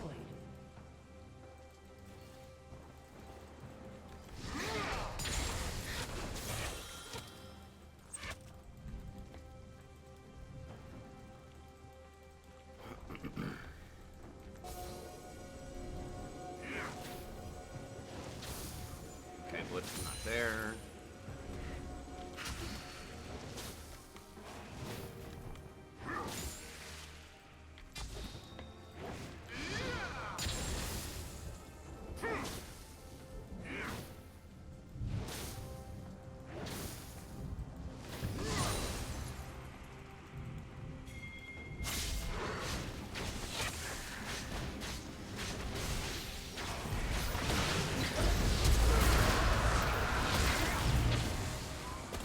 Damn it. If I'd hit my Q, he would have died. Oh my god, they have Ocean Soul. Okay, yeah, that's probably it. I mean, we got some practice in on Brand, I guess. Your turret has been destroyed. Yeah, it's gonna be rough out there. An enemy has been slain. An ally has been slain. An ally has been slain.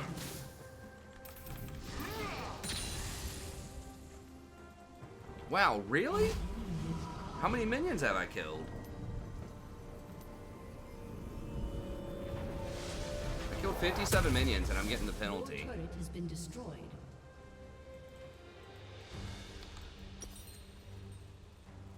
Damn.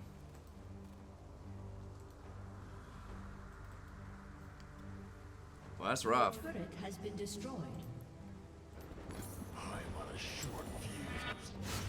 Your inhibitor has been destroyed. I guess that kind of does hurt the lower elo games, or, you know, I guess probably just Smurf, really. You got an engage?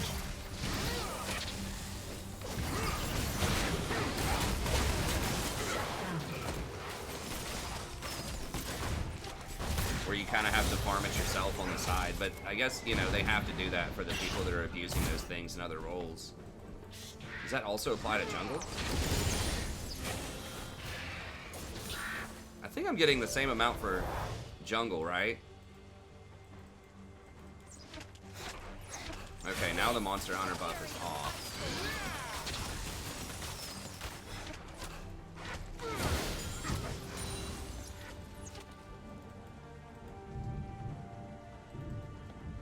Is that because we passed another 5-minute mark? You can only get so much per 5?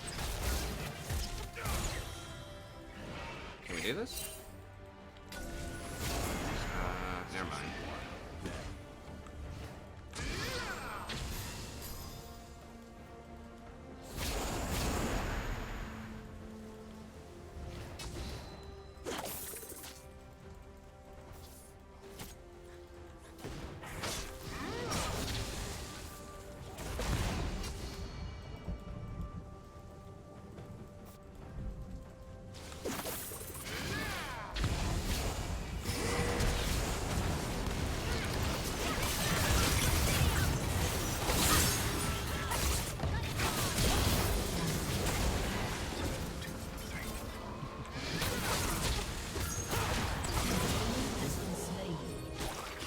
Alright, Vlad. Can we do it? Oh, jeez.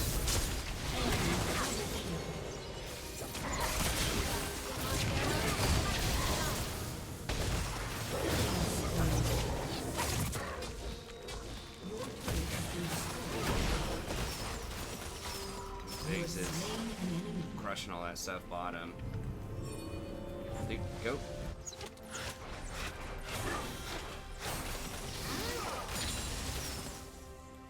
Okay, I'm back in the Gold Hunter penalty.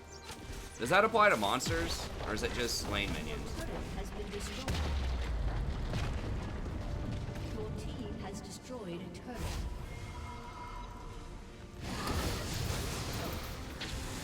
An ally has been slain.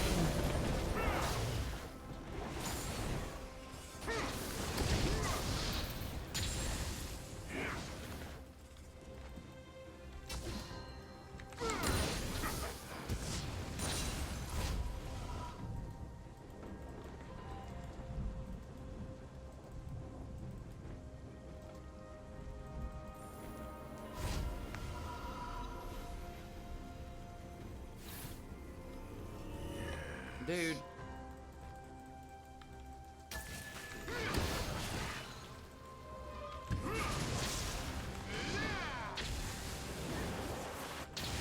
An ally has been slain. Damn, I almost killed him. Straight out.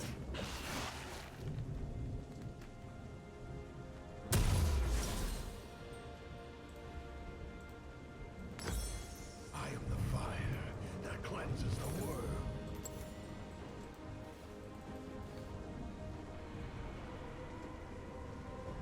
Yeah, but does it work to, is it just lane minions or monster minions? Or, like, do monsters also count?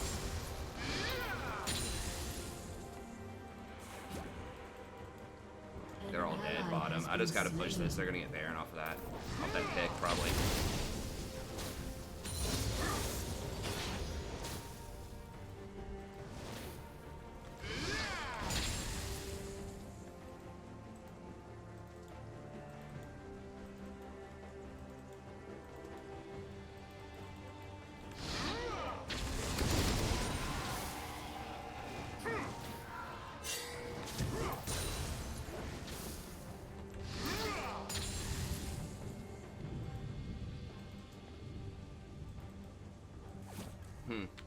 Hey, thanks, Cleanly. I appreciate it.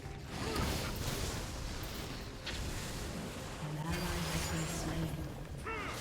Your inhibitor is respawning soon.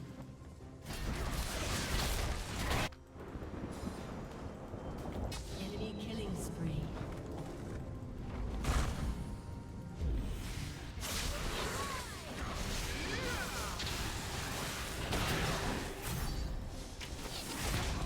Yeah, Aurelia is really, like, the big problem here.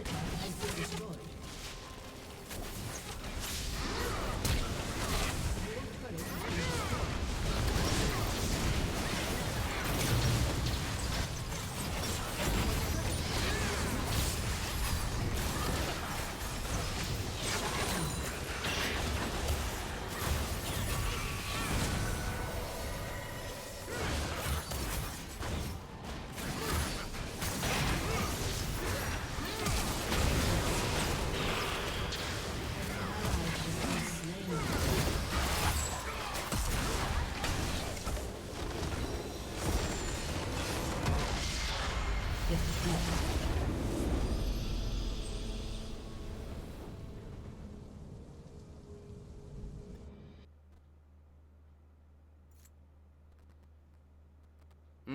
It's debatable whether they're worse. I think that support items in general are better because you don't have to upgrade them, which is a big deal if you're an actual support. Now, yes, if you are in one of these positions where you're getting the farm, especially like I said, if you're smurfing and lower elo, yes, it's going to be a little bit worse.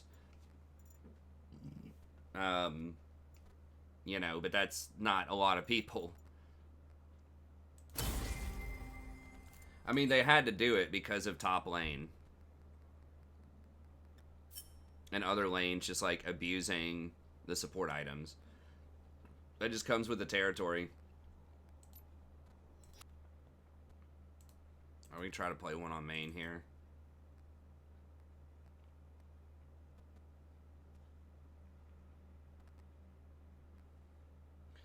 Well, I mean, we were just losing so hard and no one was managing the side waves, so I had to go, like, get the side waves and things like that. That sucks when you have to try to push out a wave as the support, but that, you know, that doesn't happen very often. And like high platinum and diamond, there's going to be someone there getting that wave.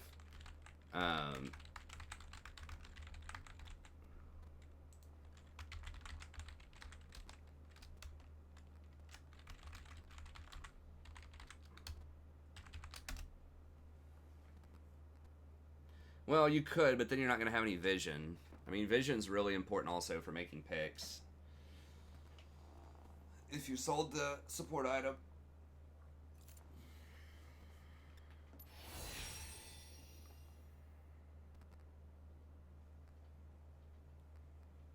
I feel like maybe they should just make it like, well, I don't know. I was going to say they could try to make it to where early on it's just like an insane penalty. Like you can't farm anything hardly like really early into the game. But then as you complete the item later, then you can.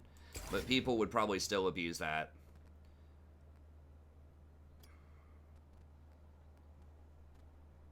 I mean, they already made it to where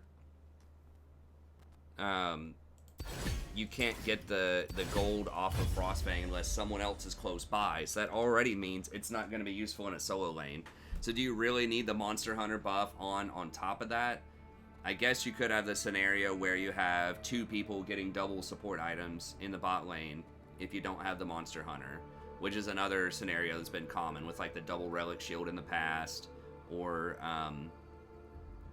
even right now with some of the goofy stuff going on bottom occasionally. You know, the Sonateric with double support items.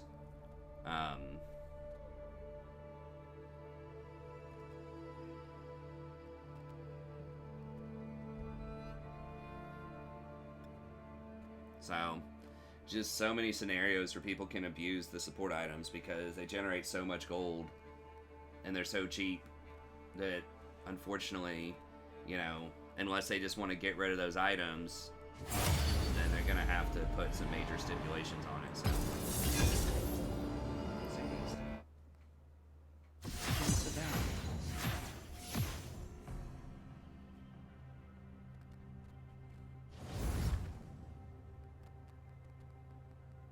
Yeah, the vast majority of my games are solo, Marcelo.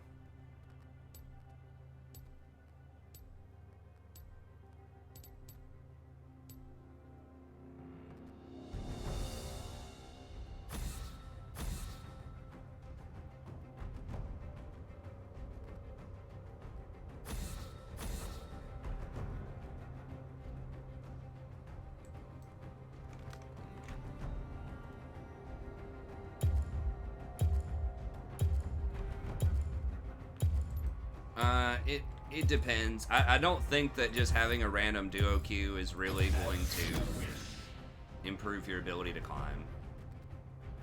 Like, if it's someone that is above where you are, like if you're dueling with someone that's from a higher division, it can be really good, or if you're smurfing, it can be really good. But if you're just duoed with just a person that is in your same division, just to try to win more, it's not gonna happen, probably. Not that much more. It depends. I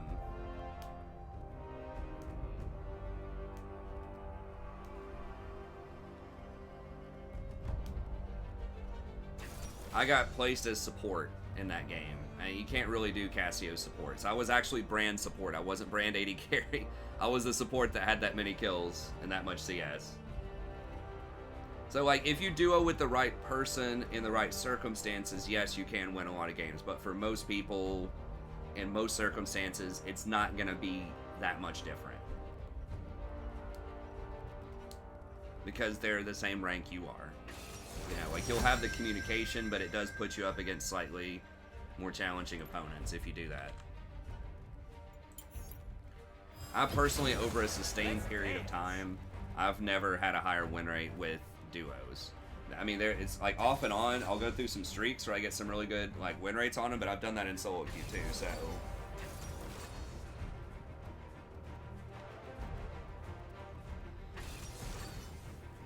no, I think they said they were gonna try that next patch, Aaron.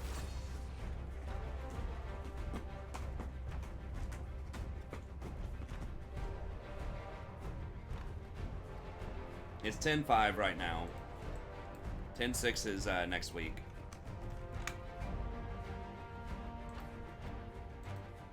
About to hit him with that weird champ.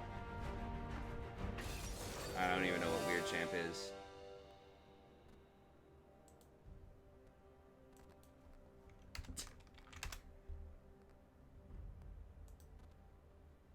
That's like putting champ in front of things.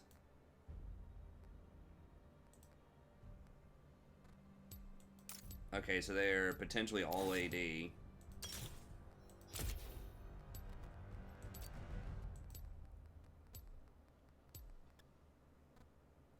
Was that dude on Jax, or did he pick Garen?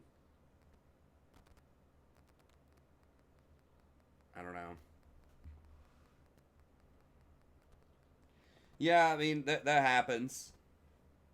You know, people just go through streaks, wins, losses, things like that.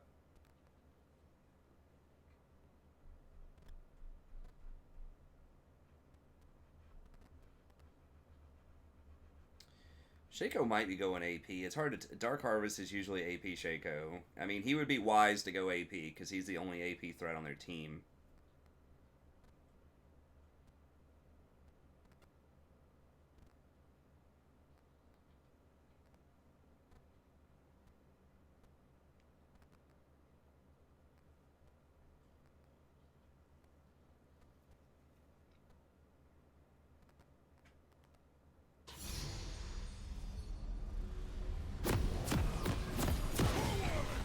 Wait, I'm not... Am I... Wait, am I on the Smurf? No, I'm on my main right now. Okay, everyone. I'm here. The party starts now. I was on the Smurf last game, but I'm on my main this game. I was like, did I accidentally queue up for the wrong thing? No, it's got a Braxis on it right there, so... Welcome to Summoner's Rift. Time to get it started. I'm just gonna ward it. The world's a big place. 30 seconds Don't until wanna miss minions any. spawn.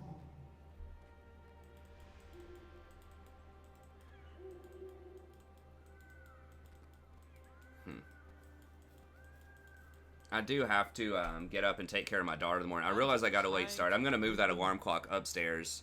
My wife, she has a physical, like, old school clock radio. And I need to move that into my other room. Minions have spawned.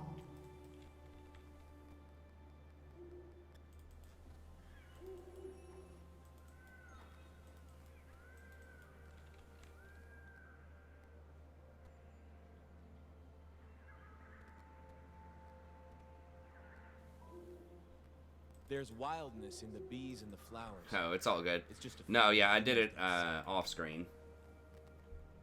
I moved the screen over to my side screen. I like slide it over there when I put my credentials in, so it doesn't show it. But yeah, you're right. I wouldn't be playing Recon on my Smurf. Most likely. That's why it's the truth. Unless I was like really desperate for a win or something.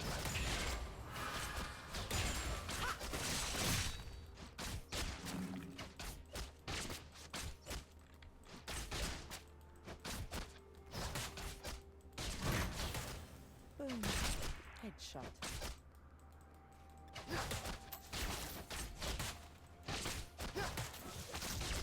I think they should really bring back Caitlyn's ability to charge up her headshot with Randuin's. It's like, is it really that OP right now? I mean, I think she should have that ability. That lets her scale so much better. Especially with Senna being around. I mean, they are nerfing Senna quite a bit next patch, but...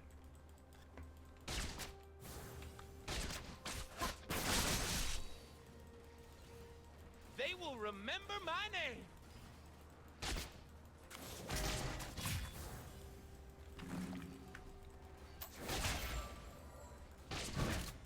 Boom.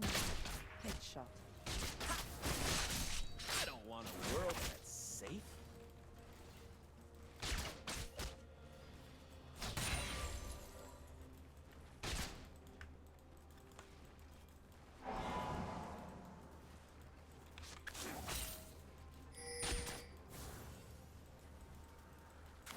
I'm G to the D. Golden diamonds, boy. Woo! First blood. Enemy double kill. Holy shit. Okay, so they're one AP threat. Just got 2 kills. That's obnoxious.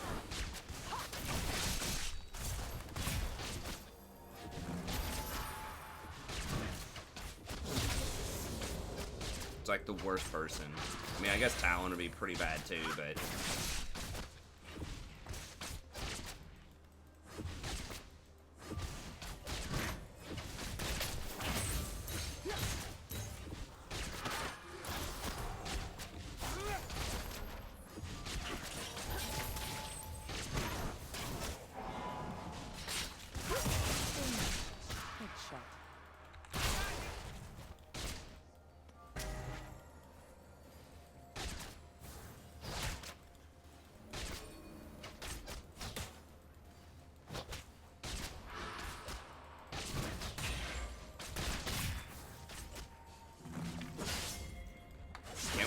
I'm not even sure if we can beat him, man. Talon's coming.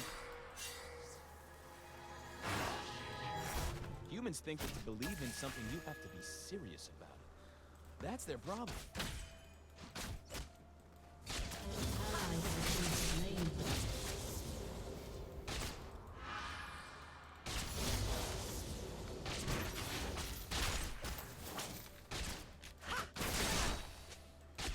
Hey, thanks for stopping by, Garen. I appreciate it. Or Garen. Sammy.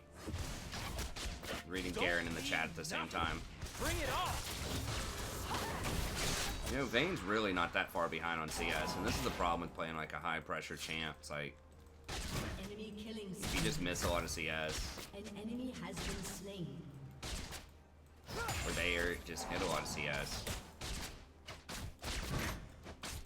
You kind of have to pressure.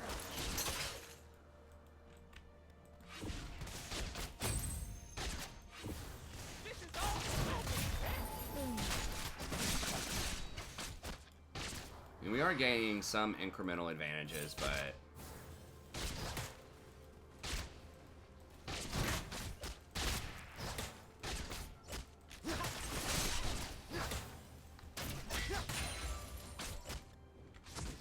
I'm pretty sure I'm supposed to scout around.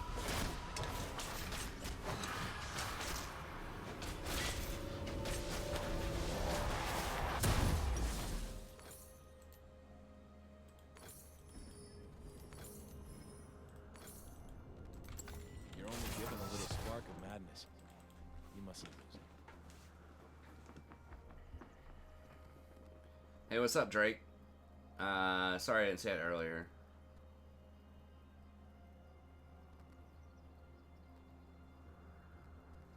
Oh, is there jungle or challenger player in this game? I think they underestimate my charm. How is that even No, possible? that's overblown. Like, it does do like 20. You get 20% less damage to from ranged minions, but they also lowered the armor significantly on it if there are less people around. So, I didn't do the full math on it. Freak probably has a full math breakdown in his video, but it's not nearly as bad as people think it is. Kate still can take towers quickly. For humans, magic is like fire. For us, it is water and air.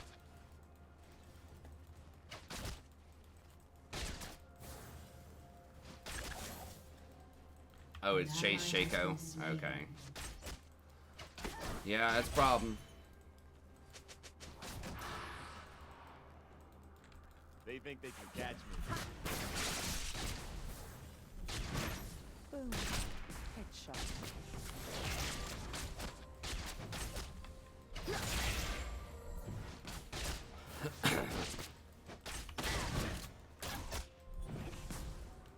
God, Jax has 28 CS.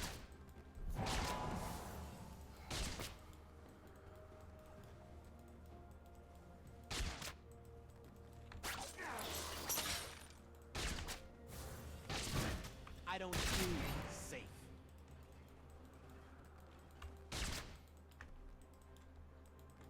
Yeah, and he's definitely going AP.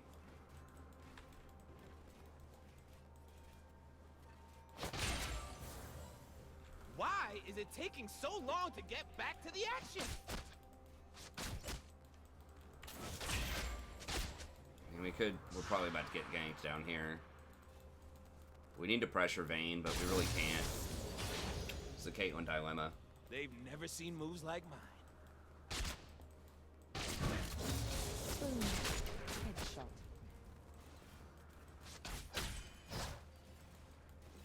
So I don't know how much they lower the armor. If they lower the armor by something like 40, then that would roughly equal the 20%.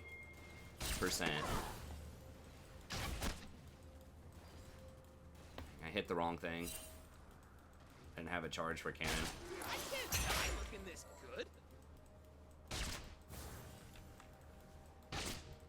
Must have misclicked or wasn't paying attention. Where's Talon? Oh, there he is. They're acting weird. Okay, Shaco's top. I mean, I guess they're just saying, hey, I'm just going to play this super conservatively because every other lane's winning really hard, which is smart.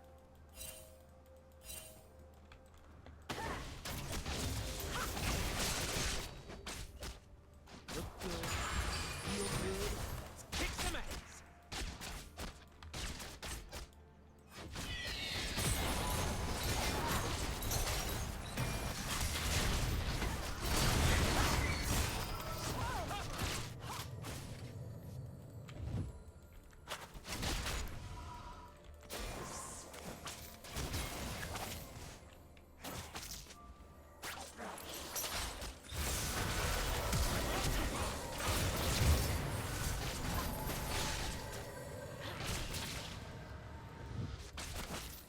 Enemy killing spree.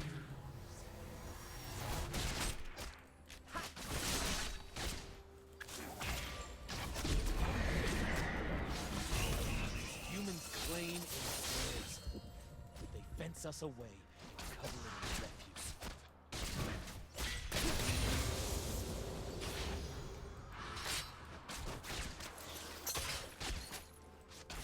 Your turret They're a has lot been stronger against 3 or more people. They get somewhat stronger against 2 people, but it's really that 3 or more is where it starts to kick in. So they did that to make ranged about the same, but to make melees much worse, was kind of the end outcome there. So range might be slightly lower depending on the outcomes, but they did that to basically make range neutral while also making melee much, much stronger. To help top laners, give them at least some sort of advantage over range.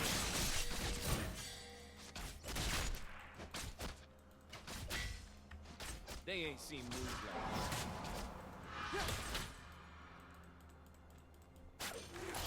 like enemy rampage. Holy crap. Peekaboo.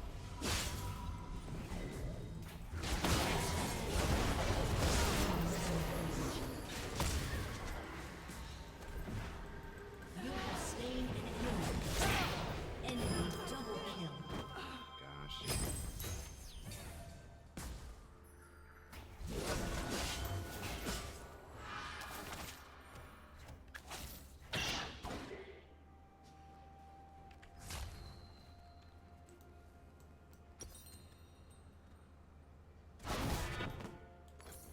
I'm not sure what I was supposed to do there. Maybe I could have done... Everyone on their team is AD, except for him. Maybe I could have, like, tried to this is my destiny. proc that clone before. I think Caitlyn would have died anyways, and I at least traded a kill on Vayne.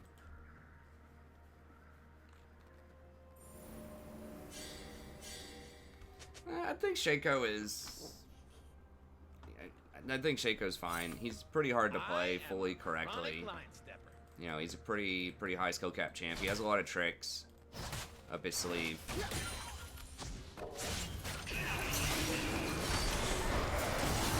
He's 2 levels higher, bro. Like, what? But it's like, come on, man. If you're like a challenger, you know, do you really have to play your main down here?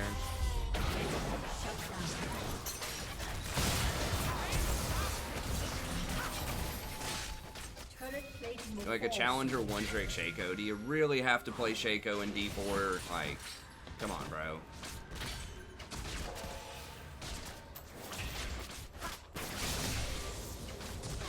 I don't know. But, I mean, it's his account. He can do whatever he wants. It's fine.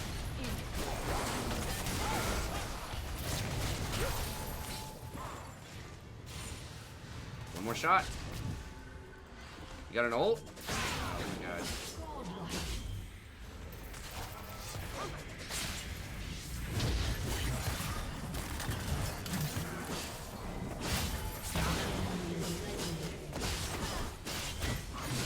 Oh, there's everybody.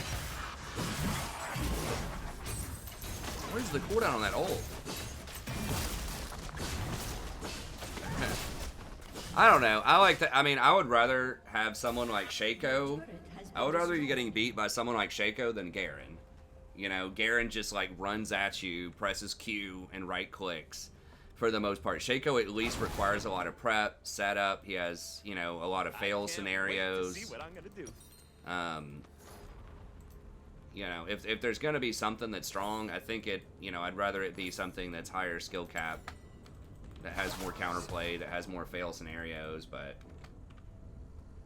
I mean, bot lane's the only lane that's even, I mean, I guess mid lane's like doing okay in theory, but yeah, I mean, like that's one of the only ways we win this game is if somehow Caitlyn and I pull off like a miracle, like 3 double kills in a row or something bot. So they're just trying to make sure that doesn't happen, which is smart. Also, a bunch of them were down there for Dragon anyways. Top, there's not even a tower top lane. So yeah, there's really no reason for them not to come bottom. And that's just what you do in solo queue, to sit on bot a lot of the time. Yeah, it sucks, but it's not really unexpected. Yeah, I'm okay with just going next. If people want to do it. I mean, if people want to keep playing it, I'll do it. But, you know, the challenger, Shaco one trick in our game. Got 8 kills. It's going to be challenging, dude. He's right there. We just saw him on a ward.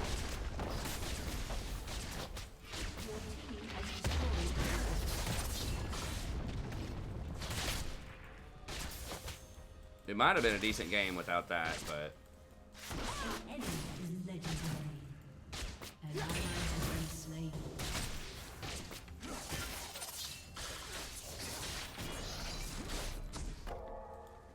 An ally has been slain. Okay, Rakan. Get them watching you. Then you burn them up. Maybe we can bait this Talon into going for Kate.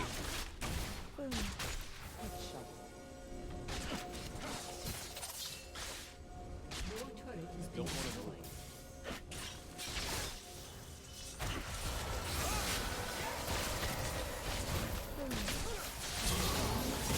Okay.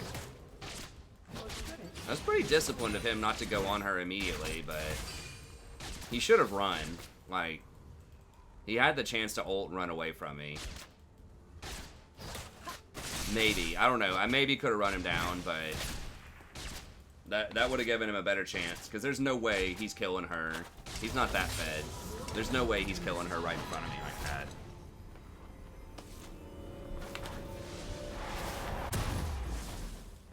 Yeah, he's probably in the conversation for best Shaco NA. I don't know if he actually is or not, but Then help them build it back up. So I can I maybe should have done Mercs. It just sucks. He's like the one AP on their whole team. There's the challenger, like ultra fed Shaco, and everyone else is AD. So it just makes the itemization a nightmare. Is legendary. What humans call Nah, magic, probably should have done Mercs. we call life.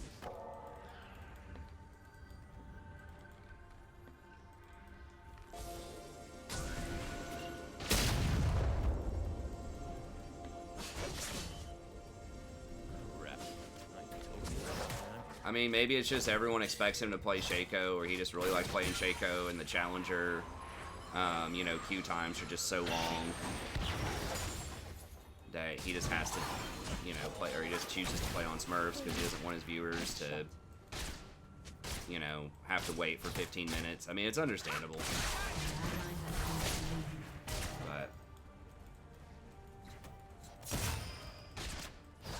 it is kind of, it is a little obnoxious on the receiving. Like, whenever I'm smurfing, I'm not playing Rakan, you know? Because I'm trying to learn something else, you know? I'm trying to make it at least a little more fair.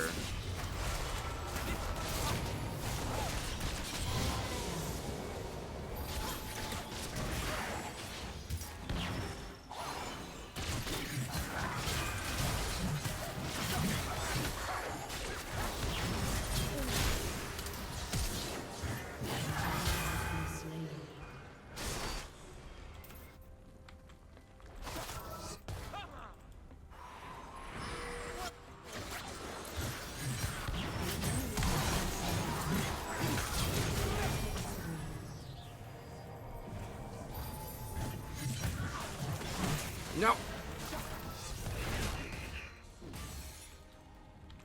That play is gonna mess me up. Aatrox is 7-1 too. It's a problem.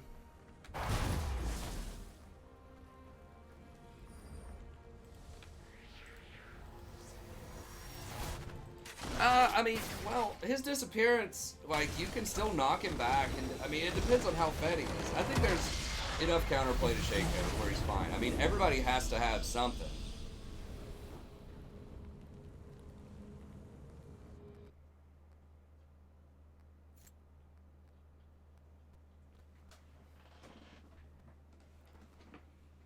I understand. I mean, it does get viewers and stuff like that. It's just, I don't know. It's whatever. He can do as he likes.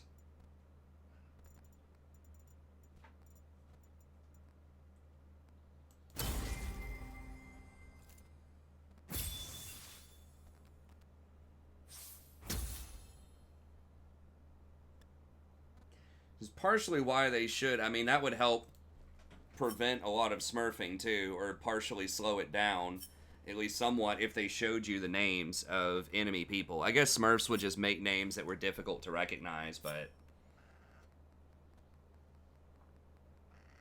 Sadie, stop.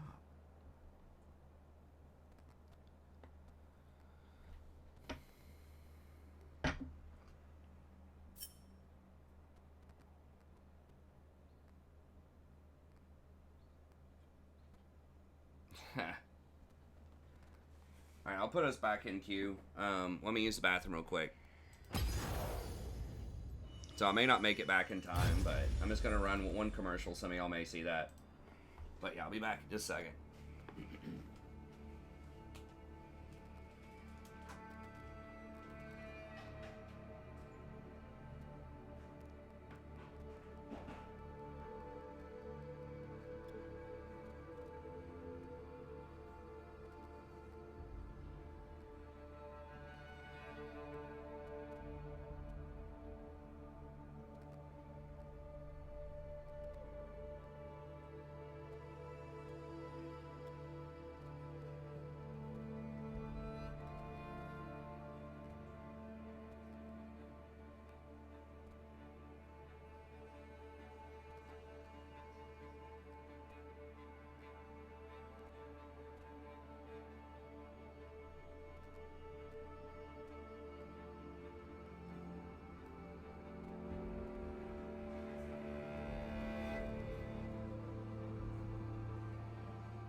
wow.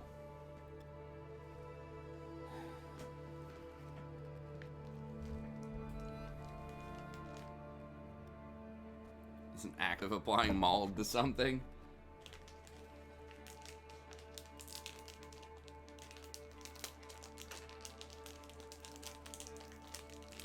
Balding and sad. Solding.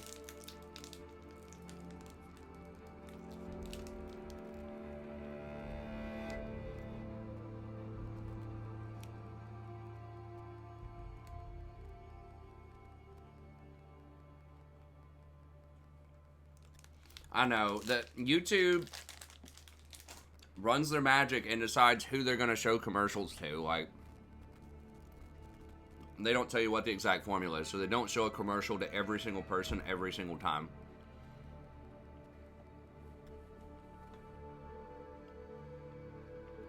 Molding. I think it's supposed to be like mad and balding.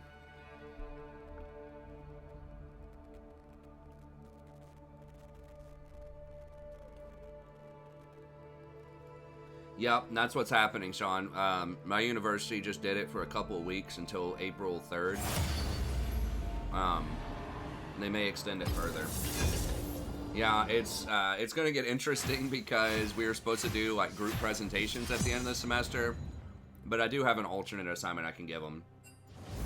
I'll just have to clear that with my director, but it'll be fine.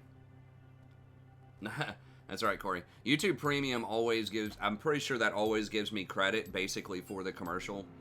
Like, you don't watch it, but then I'm pretty sure I get a certain like cut based on how many commercials you would have watched. It might be based on your watch time.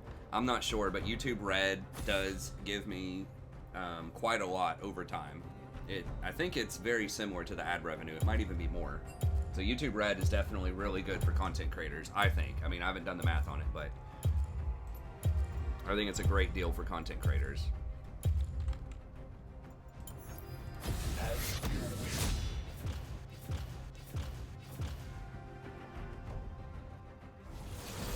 Yeah, I'm the same way with Alistair. You know, some commercials are really obnoxious. I'll admit, I get annoyed by Twitch sometimes when I'm trying to tune in to watch something and they like force me to watch like 2 or 3 30-second commercials in a row.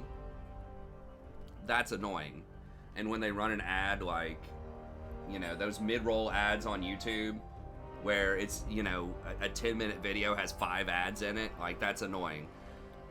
But like at least YouTube has these skippable ads. Right, like it's after 5 seconds, it's skippable, and if you're just watching like one at the beginning or one on a stream like every hour or something like that, it's useful. Is it good? Marcelo asks, is it good to dodge several times a day? It depends on the situation. I think that more people should probably be dodging more than they do in general, but it's all situational. I think in general, I've heard that they have made it a 3-point dodge all the time now, where if you have one game in between a dodge, it's still 3 points. The 3-point dodge is definitely worth in a lot of situations. 10-point dodge, it depends, but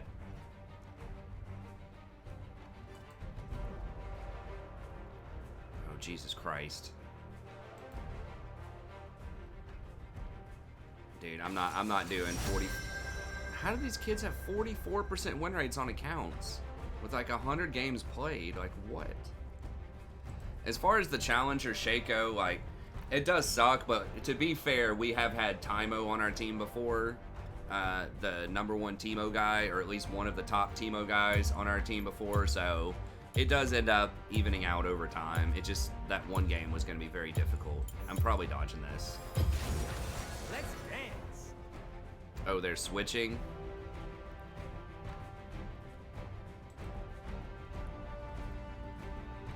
That guy still doesn't really play. He has no games on Timo. And he's the jungler. Or is he just legit doing Warwick top? They're not switching? He's just legit doing Warwick top, it looks like, because this guy is a jungle main. This guy is a top main who just plays Warwick top. I mean, he does have an okay win rate on it, but Teemo Jungle, I'm not rolling the dice on that. There's nothing here looks good where I'm like, okay, sweet. You know? Like, this guy's auto-filled ADC, has few, if any, games on Aphelios. We got 2 or 3. 44% overall on their entire account people. Which I get it. I was down there early on in the season when I didn't have as many games. You know, right out the gate, it's rough. There are some champions I'm low. In fact, a lot of champions I'm, like, around that with, you know, in the past 30 days. But, like, an overall account win rate of that is... And no one's playing their best champ. I mean, it'd be one thing if they were 44% account wide, but they have one champ they've started to play a lot that they're, like, 60% on or something. But it's just really weird picks, too. Like, Teemo, Jungle, Warwick top. It's like, those things could work, but... all of that together is just not looking good. We did face Cookie, that's true. I forgot about the Volibear. Yeah.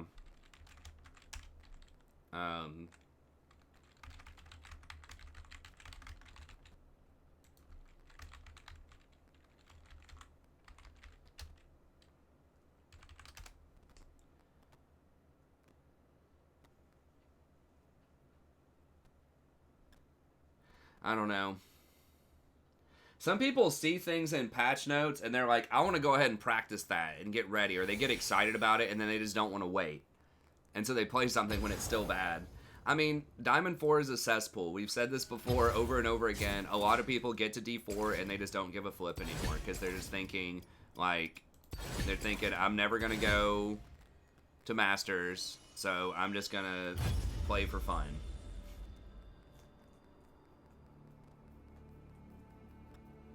And for fun is kind of like, it can be derogatory. I mean, basically it means without the intent to win. I think winning is fun. So I play this game for fun. I enjoy it. But part of my for fun is winning. Because I find winning to be fun. But when people say, like, for fun, usually they mean that someone's not, that winning's not a priority. Which that terminology always kind of bothered me. Because I'm like... you can have fun and win. I don't know. I think casual might be a better... although some people aren't casual about it. They play a billion games, but they just play weird crap all the time and aren't interested in winning. So I don't know what the hell you'd call it. Other than just, like, not interested in winning.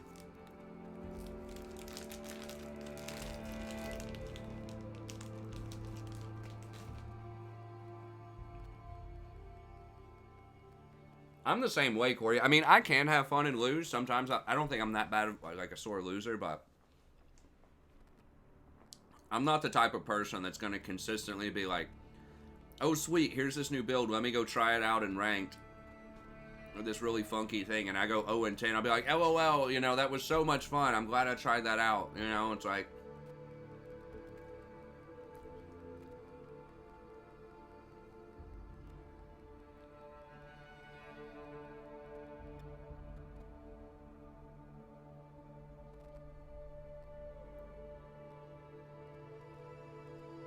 we are tough.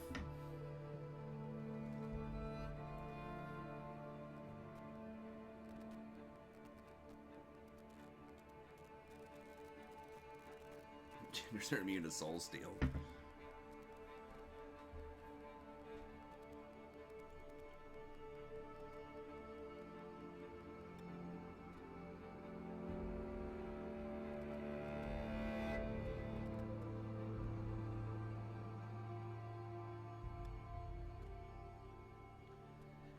I mean, I'm the type of person that a lot of times, you know, I don't necessarily have to always, you know, try my absolute hardest in terms of, like, champions that I'm playing, the strategies that I'm using.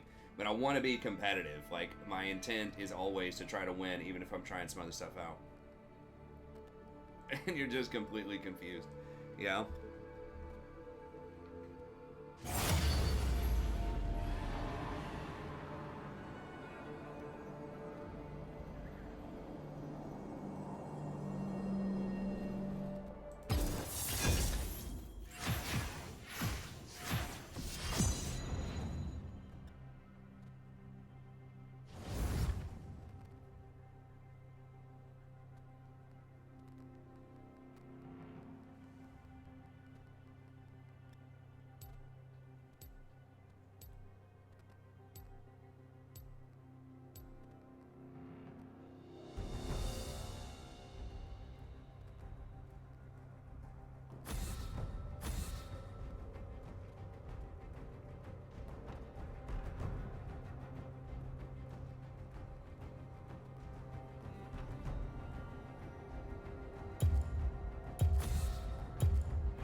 funnel's causing what?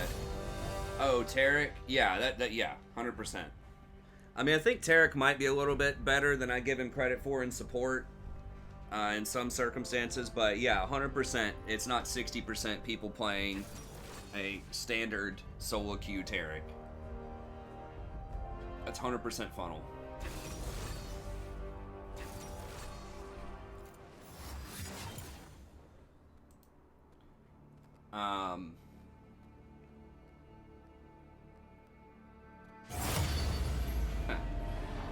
No, I don't think they're gonna do that, Alistair.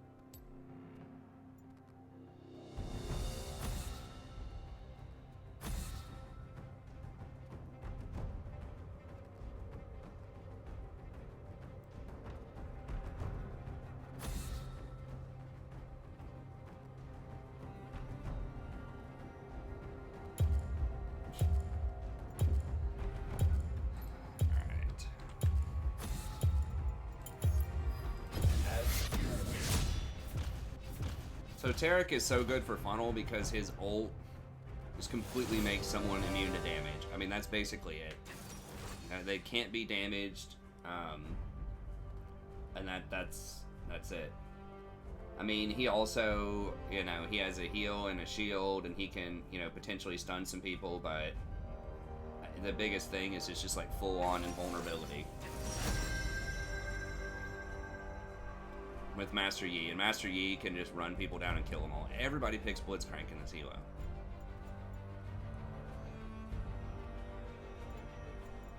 Oh, they banned Caitlyn. I thought about playing Kate. Do I try Callista? I mean, you might as well.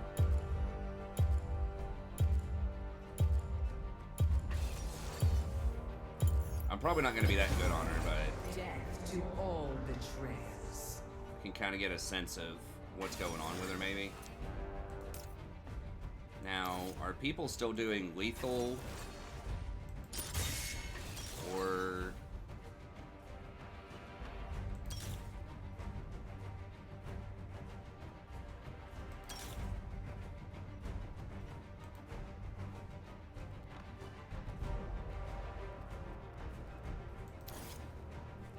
are people doing Halo Blades?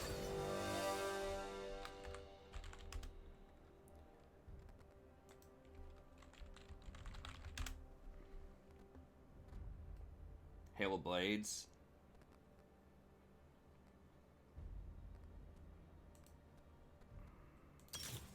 I guess we'll just try lethal just because I don't have time to switch everything around on the fly.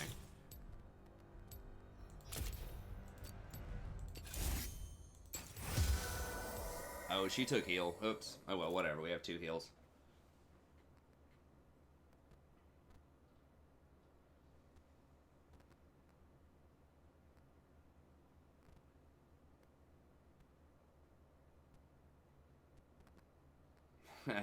Yeah, Callista's weird. I mean, I just want just a little experience playing her. I mean, it's good.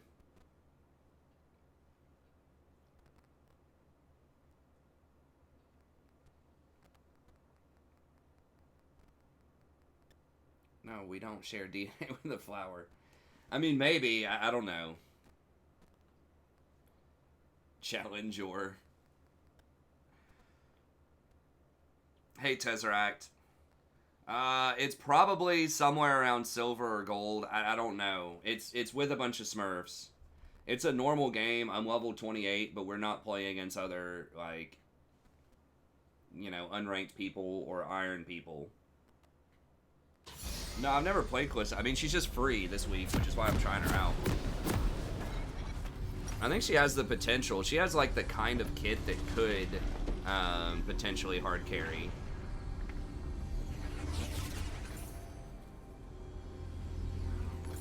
There can be no justice. Only Welcome Oh, to I need to... Summoner's Rift. Gotcha. Now I forgot, can you get multiple of those little spears? You can get them in the shop. Okay.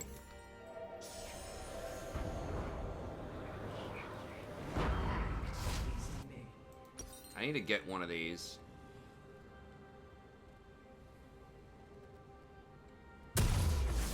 Trust is a weapon. Okay, so you can have a backup one. Just in case later on I want to put it on Garen or something. Minions have spawned.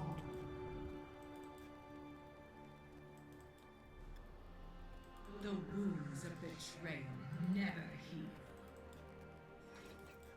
Heh. Probably DM. I think the system needs to be revised for new players. They just need to just get rid of the getting to level 30 thing and just let people get into the game more and just say, no at the powerhouse of the set.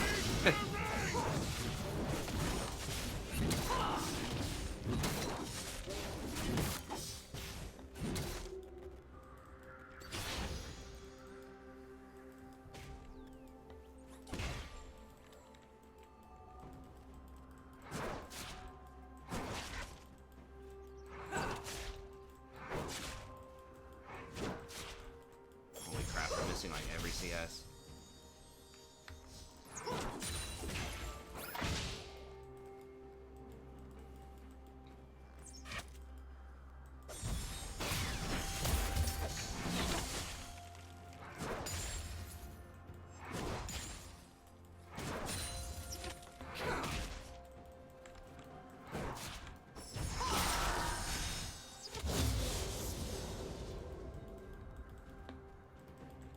What was that meme from, that mitochondria thing?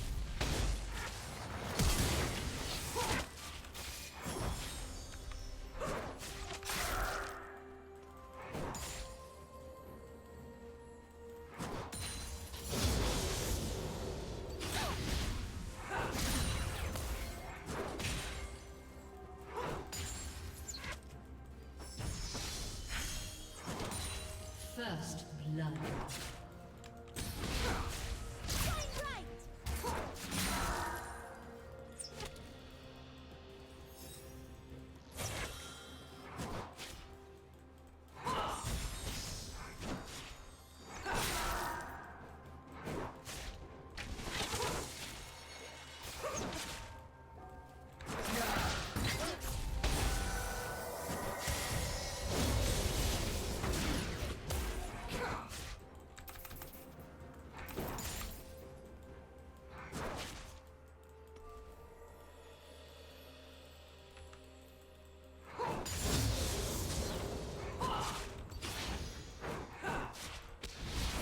Banish the shadows.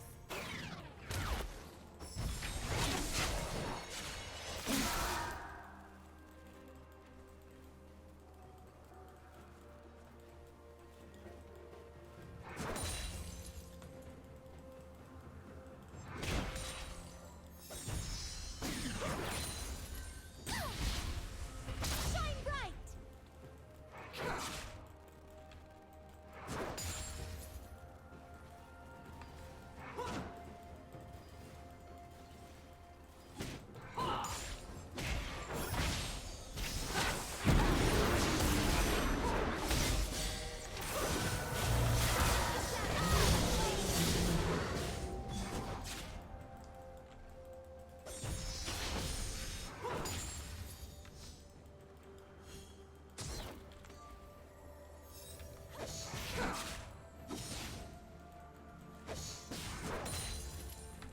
An ally has been slain.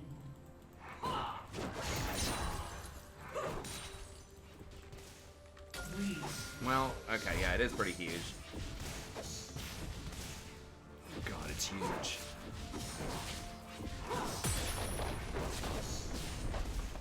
I'm just gonna back.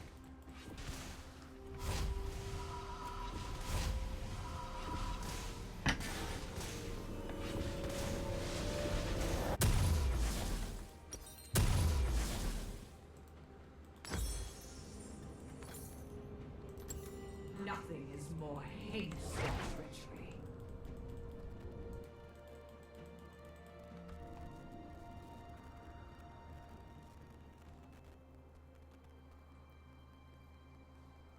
Oh, okay, I see, Carson.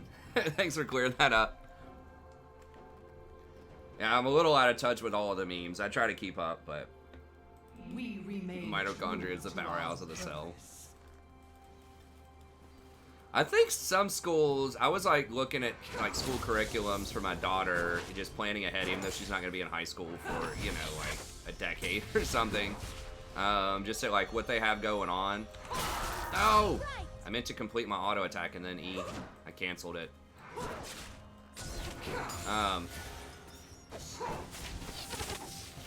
But they are doing some more like practical type of stuff.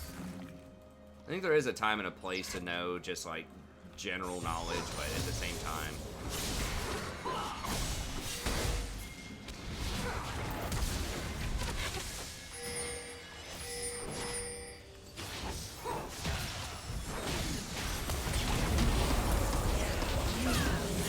Christ, all four of them? Okay. I guess I didn't see the soul stun. I could have played around the soul stun a little bit better. Like if I'd maybe warded this and then stepped back over here. Enemy double kill. From our path. I should have been paying closer attention to that, I suppose.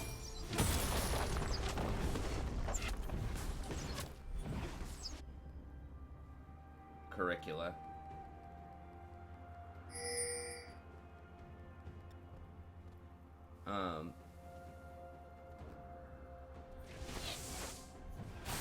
We are called elsewhere.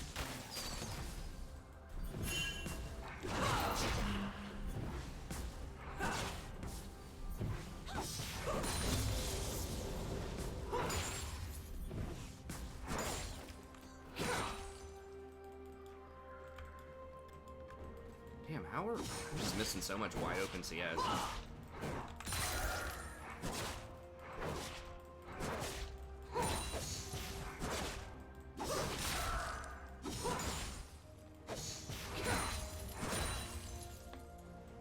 An ally has been slain.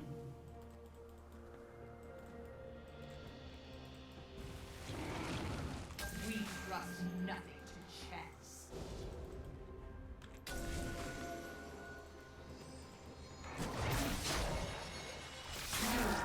Oh, that would have been the charm. I was trying to get the slowdown so Ari could hit the charm, but I guess she wasn't feeling it.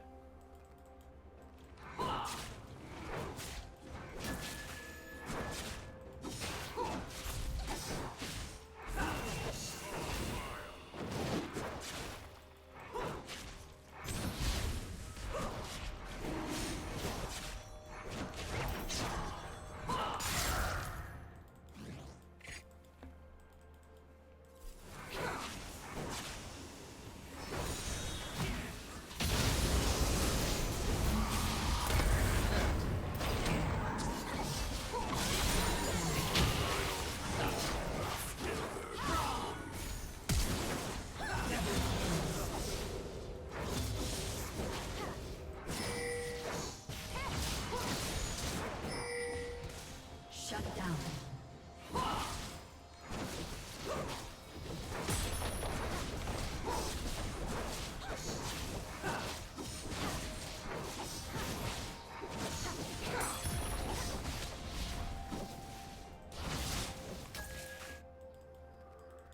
It's not worth staying for more plates because it starts getting a lot more armor over time.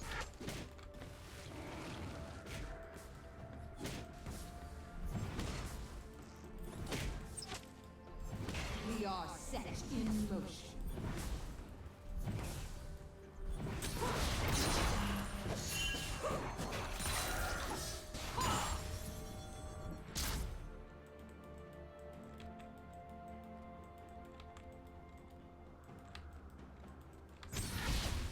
We don't have our ult. Blitz could be in one of these random bushes.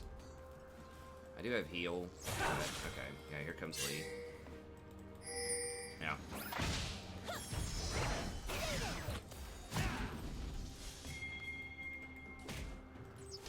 He's probably hiding in the alcove or something.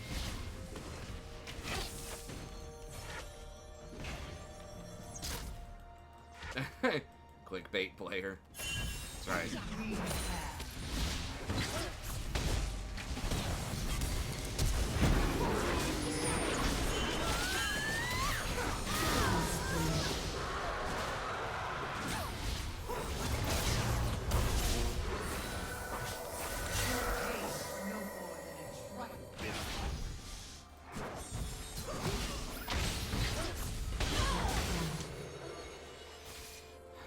Guess I shouldn't have gone that far. I thought we were going to be able to kill the Blitz. I'm just not used to the, how much damage my Ren does.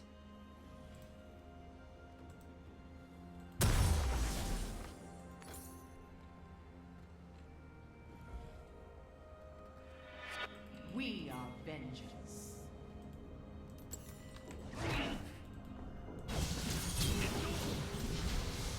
Dunk him, Garen. Has been slain.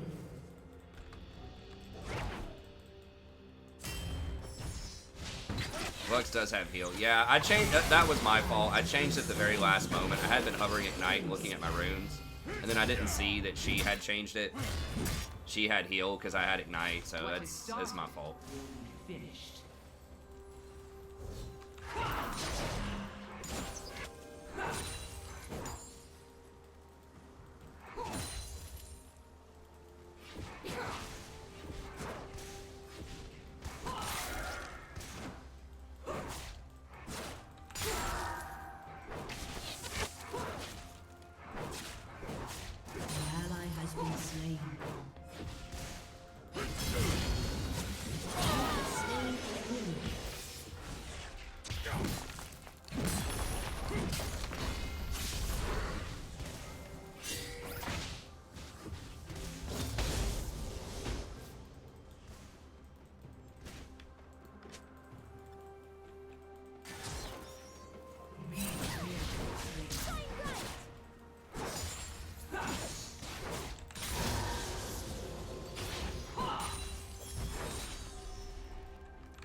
We can be anything.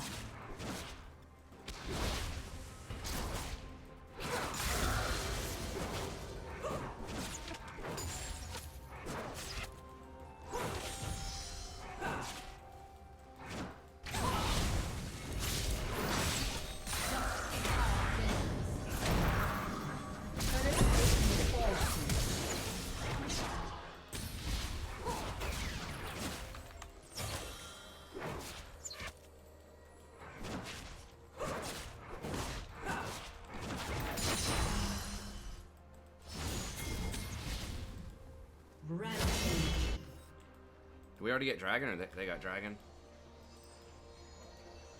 We are all. You need to be very careful. I mean, if that's 4 inch, you can get hooked.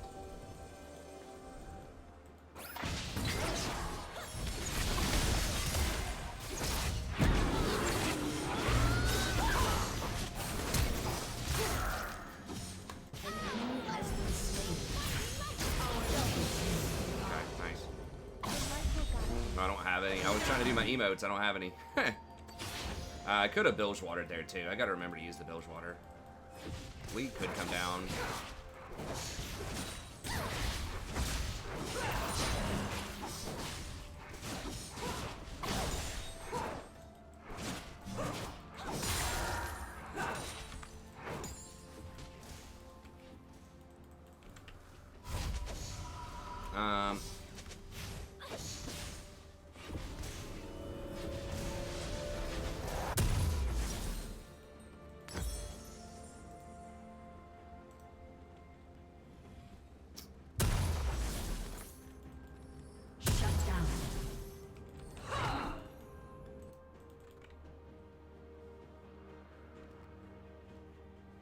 CS is so awful. Get used to it with Kalista. It's so much better with Cassiopeia.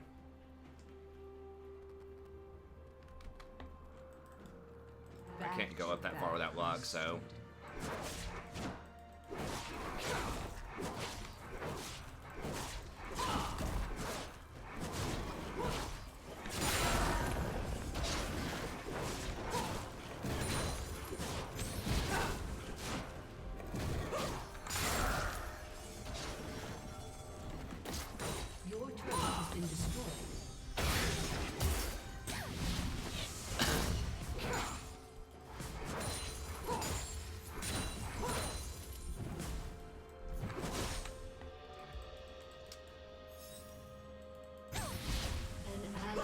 been slain.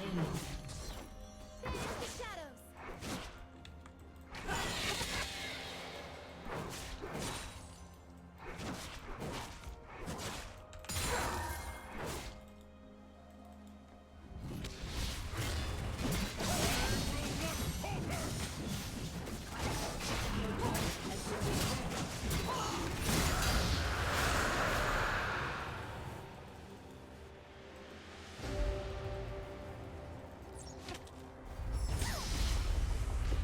Could have thrown her in, but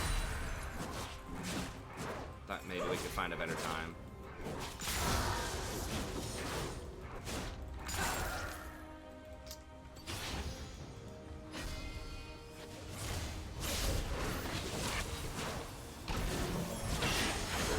Has destroyed a turret.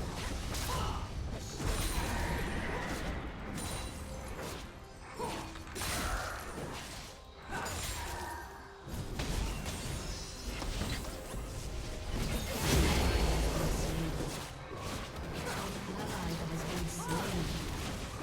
Enemy has been slain.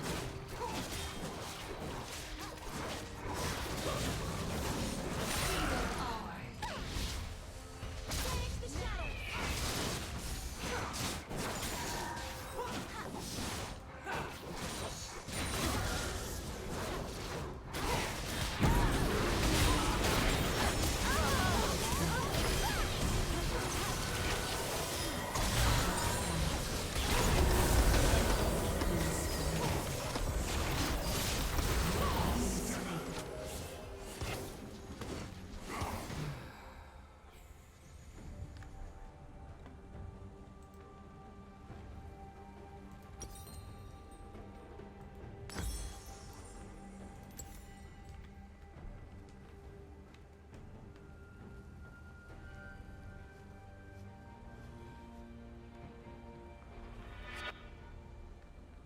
Your turret has been destroyed.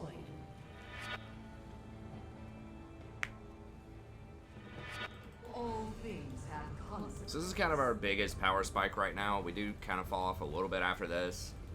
I don't know. I feel like Gensu's could be good. I don't see people get that a lot on her. I think people tend to get like Mortal Reminder. We trust it. Or just some kind of armor pin. Has been slain. It's because attack speed is...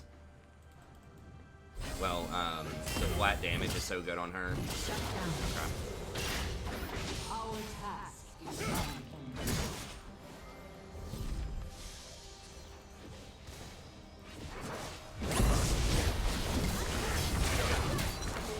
Has destroyed a turret. Yeah, I should have maybe just pushed the side lane. I wanted to make sure we got that, though.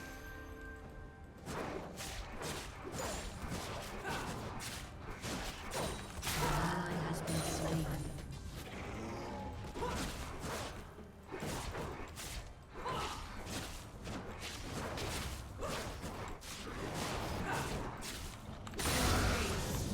Shut down.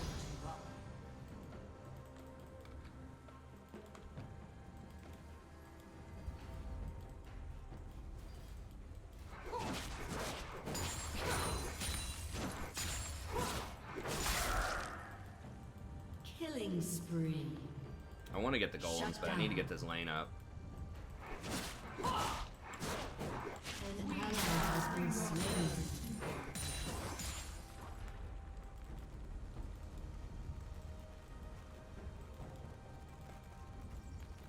I mean, I just don't know what else you get other than, like, maybe defensive stuff. I guess you get, like, a Phantom Dancer or something. Like, it's got crit, which is kind of a wasted stat, but the extra movement speed could potentially be pretty strong. You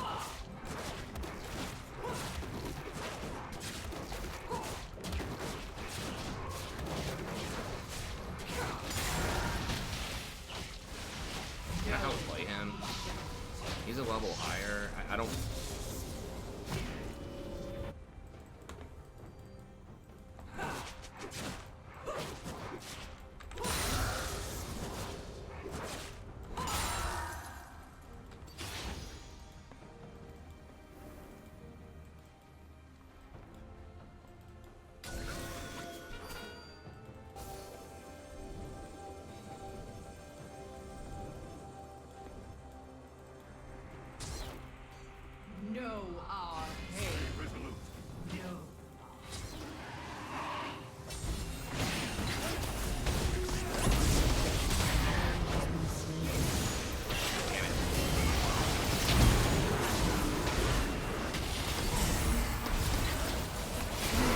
my god, can I press Ren? Holy shit, I was stunned for 50 years. I should have pulled the Luxin. I didn't realize the range was that short. I should have pulled her in immediately. That was my bad. I pulled her after she was already dead. Dude, I cannot believe I didn't get to cast any spears there.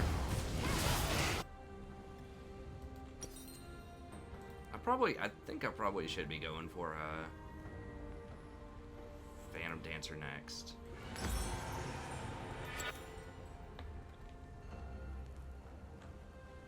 So I should have just kited the blitz better. I tried to go all in on him and get the reset, but We go where we are needed.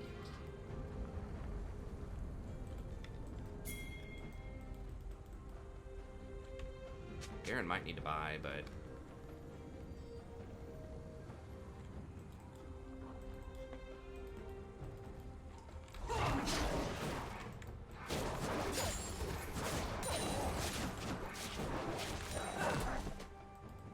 An enemy has been slain.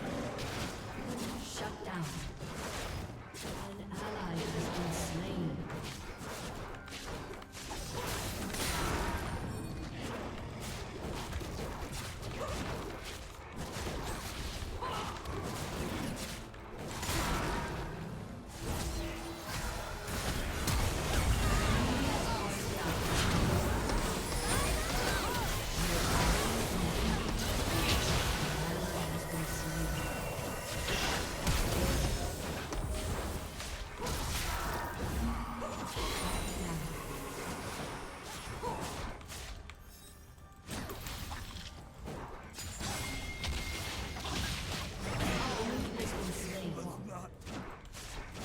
The light will guide you, even now.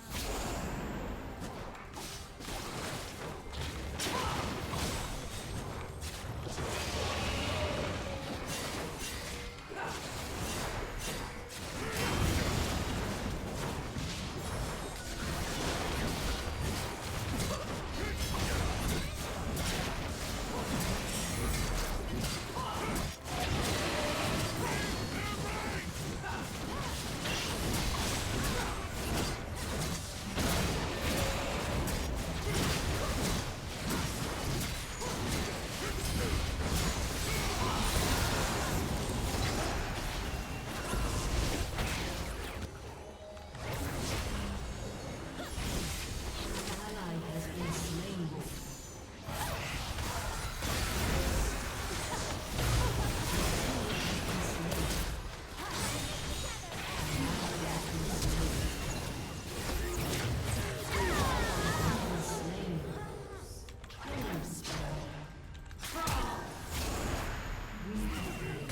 But it's still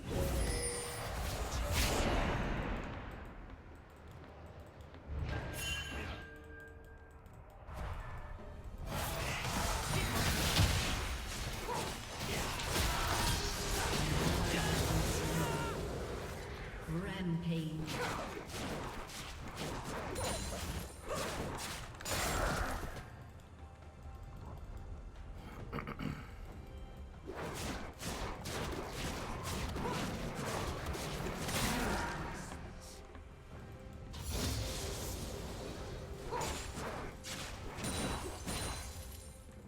I need to go buy, but since we have tempo here, I might as well.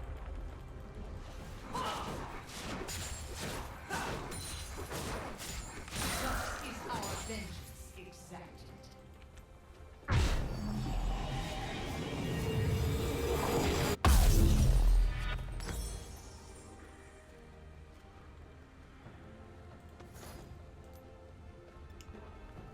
Ooh, Wit's End would be interesting. Do they have a lot of magic damage? Not a ton, but I hadn't thought about Wit's End. We began as one.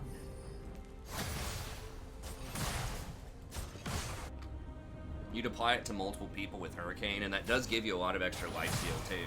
I think some people go Bloodthirster on her as well. Not sure. We never. They don't have that much armor, so Lee doesn't even really have any armor.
team has destroyed a Bloodthirster does seem pretty legit. Here, let me show you how a real gangster takes it.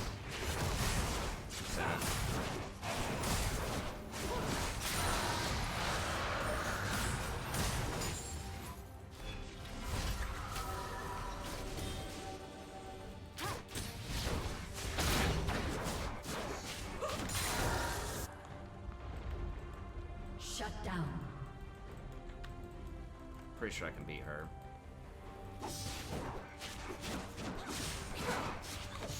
Nope.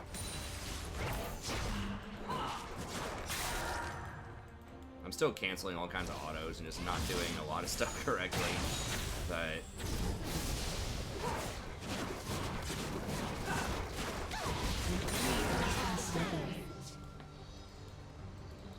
why are we all like running up middle?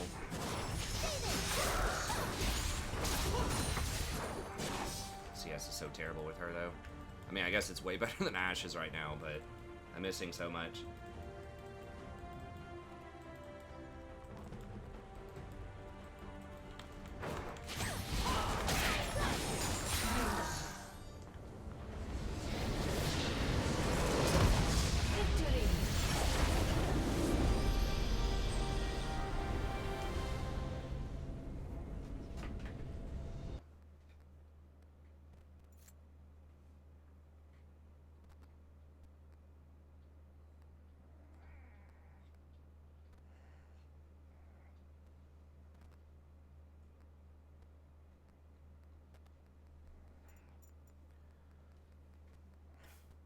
Sadie, what do you want?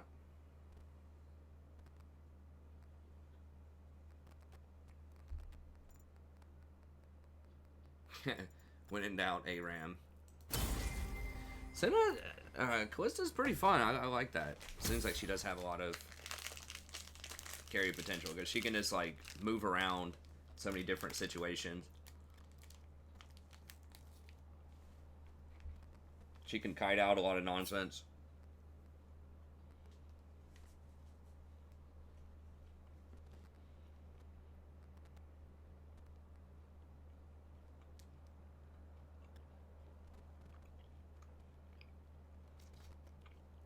That's right, 100% win rate Calista. You heard it here first.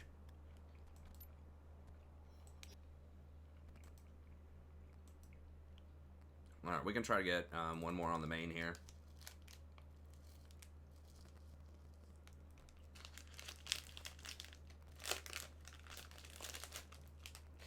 Yes, there is the attack speed cap is like 2.5. There is no hard or soft count. So yeah, it's always good.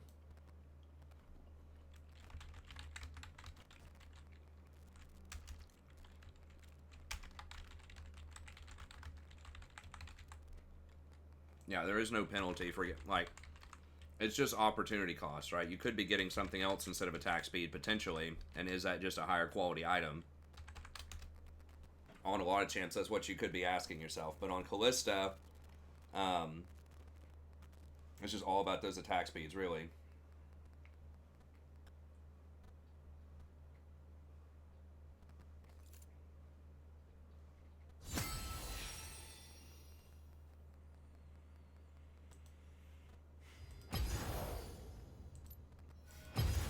So yeah, a lot of champs, you want to be getting crit and like flat AD and things like that. I mean, flat AD is actually like deceptively okay on her. Like your auto attack is modified to only do 90%, but you get such a huge bonus on your rend.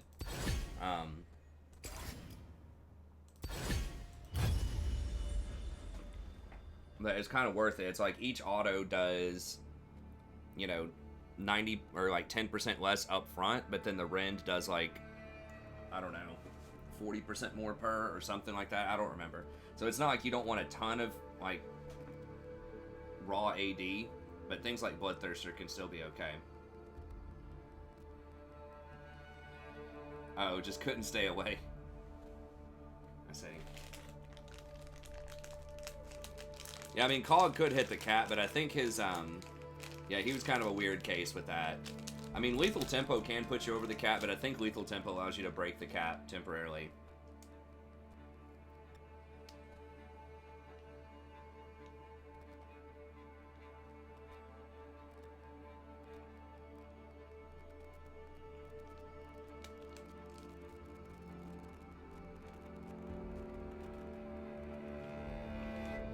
gotta remember, most AD carries don't have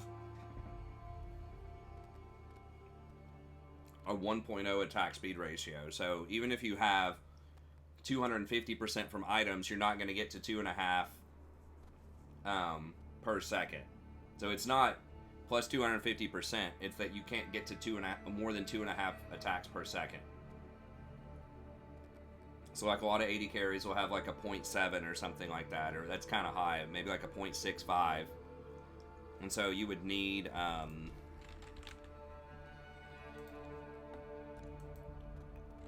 don't know how to do that math off the top of my head, but you'd need something like 400. There's a way to not guess and check it, but something like 400-ish plus 380 or 400 bonus attack speed in order to break out of that cap.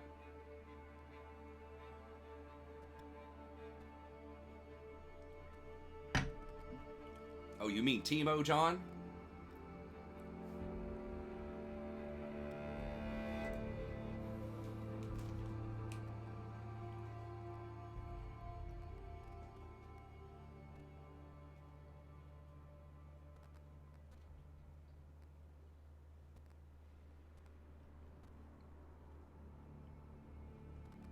Twitch is probably going to be about as close as it gets, invisible.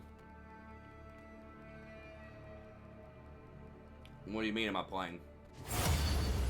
I'm in queue.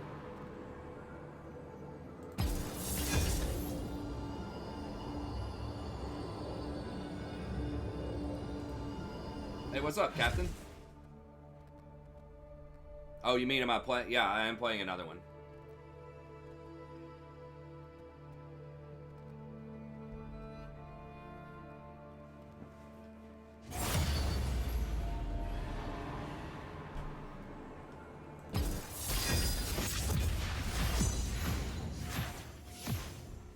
God, dude.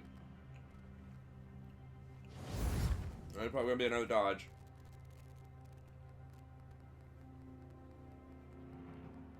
Oh. Okay, it's all good, Cap. We might play another one on the Smurf. The Callista game was actually pretty fun though. I like that.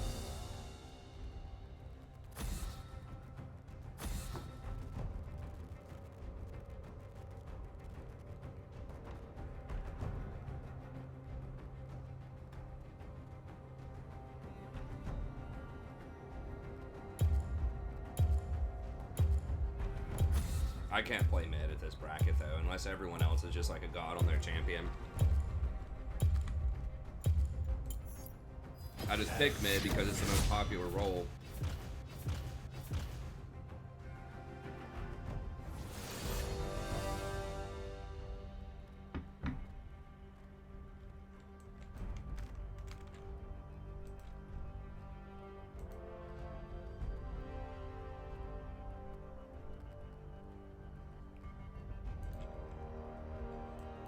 I mean, if everyone's like 80% on their champs.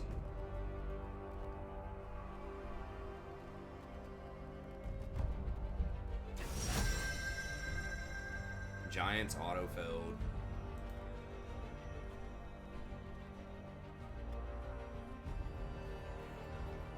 Jesus Christ, this guy's like 46% on all of his champs.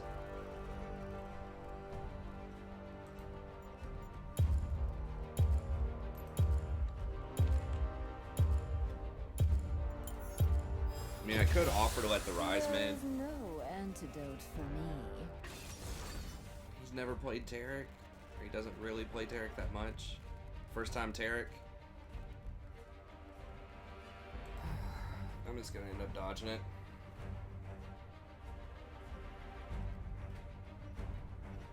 No, the support's a support main. You're almost never gonna see.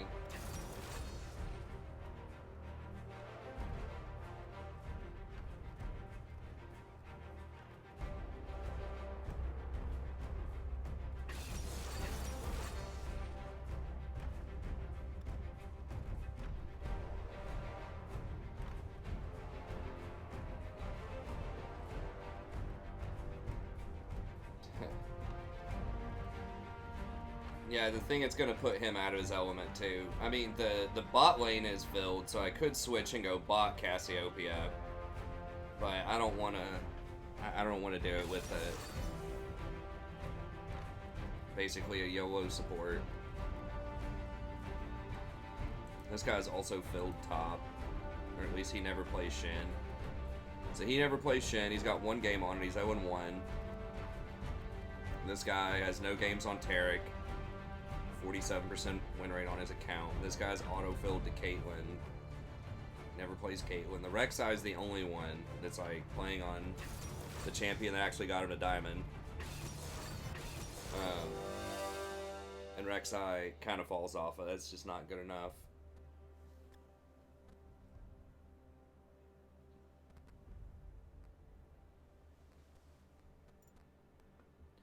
It's not a great matchup for Cassiopeia until I get Banshee's Veil. I could have done something like Malzahar, but I knew it's like 99% chance I'm going to dodge if I end up getting mid. Oh, someone else dodged, thank God. No, I'm not taking cleanse.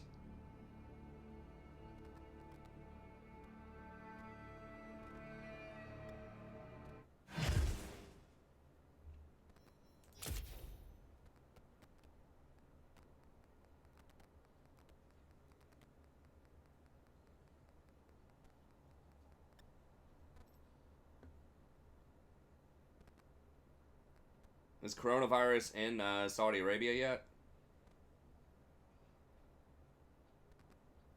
Martial arts support. That would be cool if they made Lee Sin into like a support type of character. They gave him like some more AP ratios or something. Like a bigger AP ratio on his shield. I think his shield already has a pretty good ratio.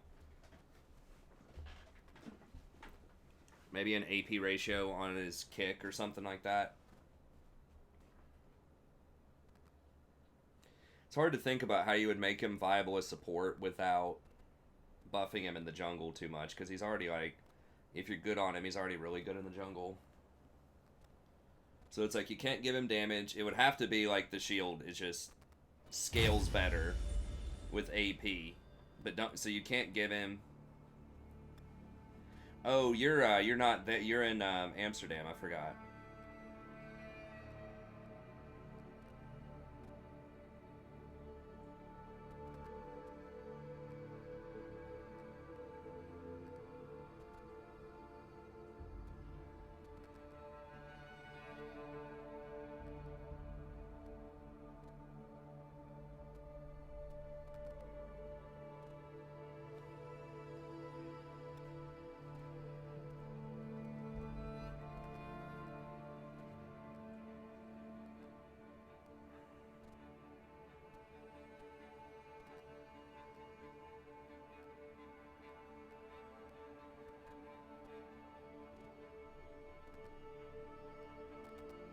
Hey, what's up, Core KY? I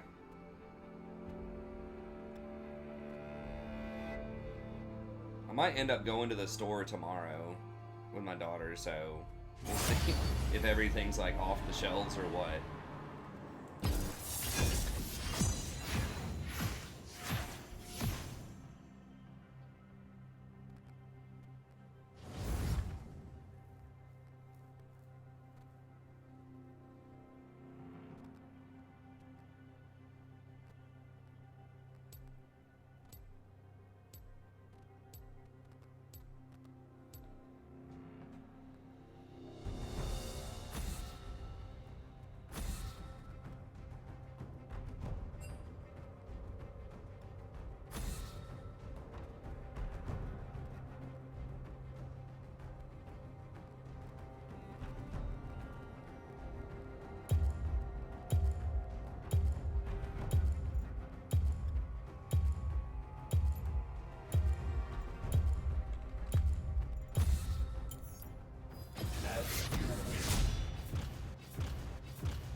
Official count from Big Brother.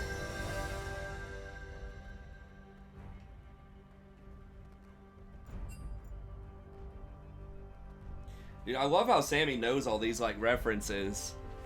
to like you know, like Western TV shows or media or books or whatever, man. I feel so terrible. I don't know like nearly at all much about like Saudi Arabian culture or literature.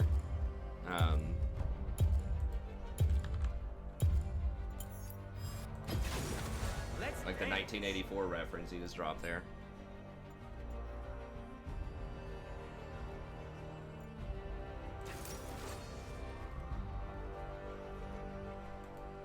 I feel so uncultured.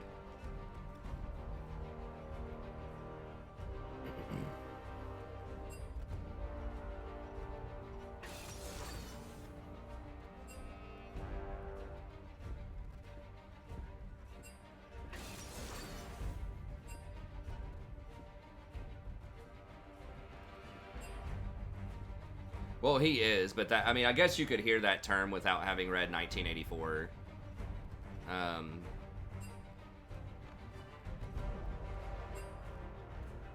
Because that is kind of like, you know, in circulation, just in common usage, but...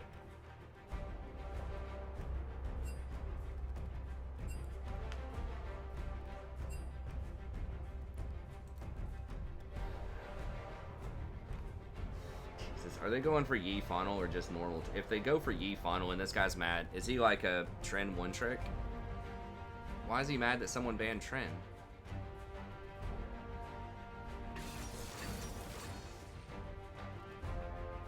Oh, they were just observing that it's the same people over there. Okay. They were just noting the ban order. Okay, so set.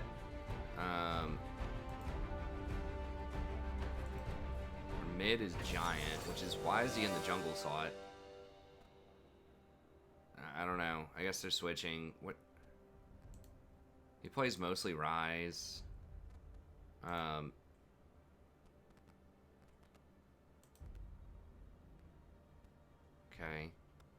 Just gotta play ADC. No, well, sort of. Everybody always picks Xayah.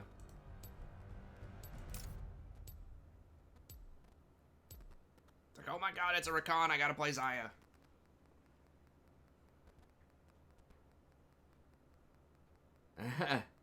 Amazon doesn't sleep, that's right. Wait, you are an American? You're just living in Saudi Arabia?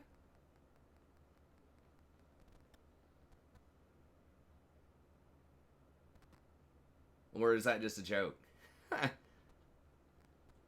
I thought you were actually like from Saudi Arabia. That just, your job brought you out there, or you just wanted to...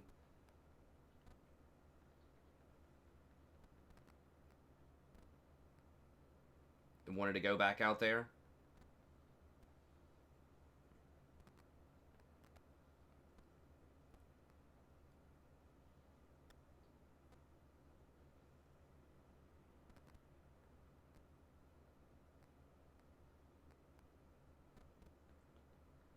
So what, so you were born in the U.S., but you wanted to just move out to Saudi Arabia? Is that how it worked?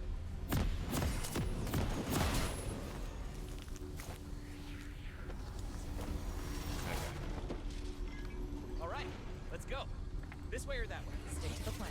We have a plan? We always It is a have thing. plan. I mean, I guess it doesn't. Really? Might be TMI. That's interesting. Welcome to Summoner's Rift. Oh, gotcha, okay. Where are So you were, going? You were forgot your the parent, were you like, was your mom traveling and you were born here, or was she over here temporarily, or was your family over here and then you just decided at some point to go to Saudi Arabia? That sucks. So wait, you have to pay, you do pay U.S. taxes even though I think scars are sexy. you're like living in Saudi Arabia? That seems kind of troll, unless, I don't know. That sounds complicated. Oh, okay, I got you. Minions have spawned.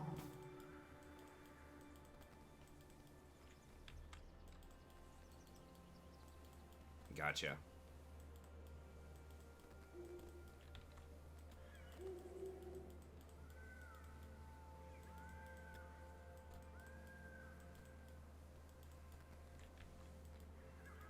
Okay, last time, it was totally my fault.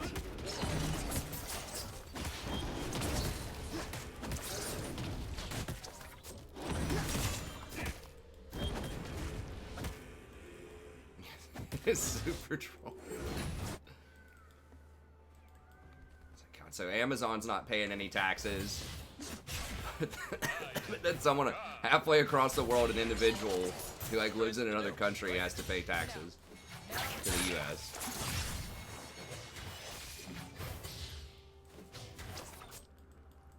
Dude, I was looking up like some investment stuff and like the kind of deductions you can get away with, or not investment, but like real estate stuff, real estate investing. Like if you buy a house and rent it out and stuff like that, like the kind of taxes you can get away with that kind of thing is just like insane.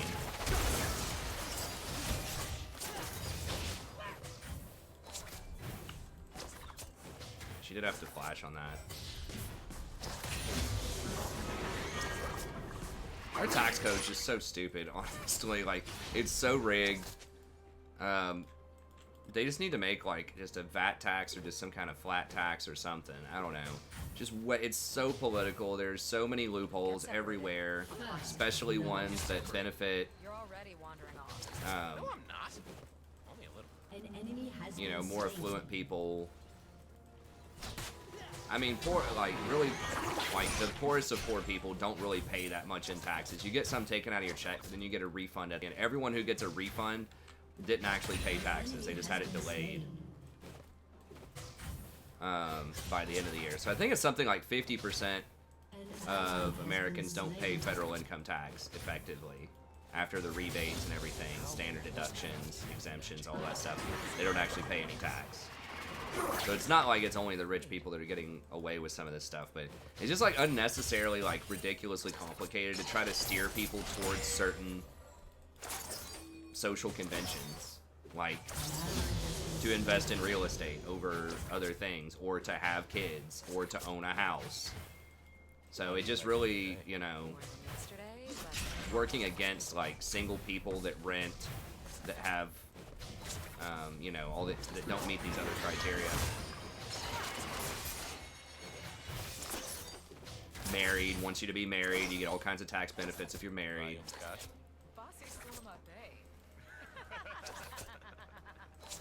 Not all kinds, but you get some depending on your tax situation. But it's just kind of, it's just goofy.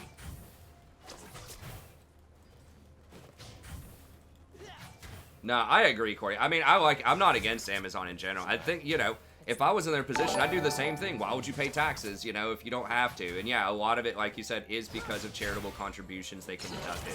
So I'm pro Amazon. I really like Amazon. I was just saying that's an example of a way that, and it's not their fault our tax code is that way. They're just playing by the law, you know. They're not breaking the law as far as I know. But that's just, that's how it's set up. And they're not the only ones. I mean, GE hasn't paid taxes in a really long time. General Electric, so yeah, I'm, you know, in many ways I am pro Amazon. You know, I shop there all the time. My wife really likes Amazon. We've got Prime, you know, all that stuff. So I'm not trying to hate on Amazon. I'm trying to hate on our tax code for being ridiculous.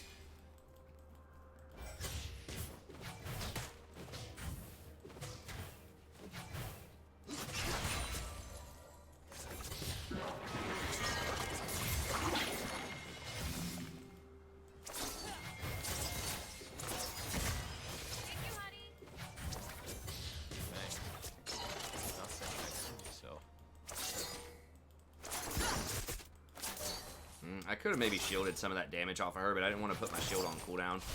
Because they will punish it here. The pike will be paying attention, probably.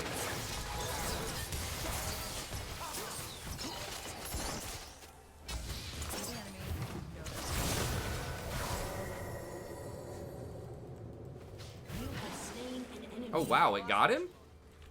How did that kill him? Why would he hook? Is there jungler here? Oh, it's Tarek Jungle. Okay, I've actually seen that before. I didn't even notice. I thought it was really bad. I've lost to it before. I still don't think it's amazing, but I don't know about Glacial Augment Tarek Jungle though. But Wait for me.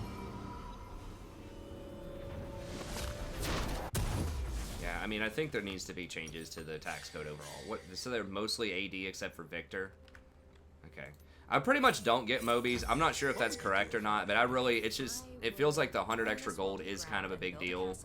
And just having the defensive boot is nice. Because that lets you get away with, if you want to go a squishier thing, like an Ardent Sensor, it's possible. There it does too. An ally has been It's rough. slain. I'm just tired of shipping toilet paper. Beautiful, or because I'm sexy. Love is so cruel. I feel you on that. I didn't realize that's actually, haven't been to the store in like 3 weeks or something. We just don't consume that much. Like, my daughter's in daycare.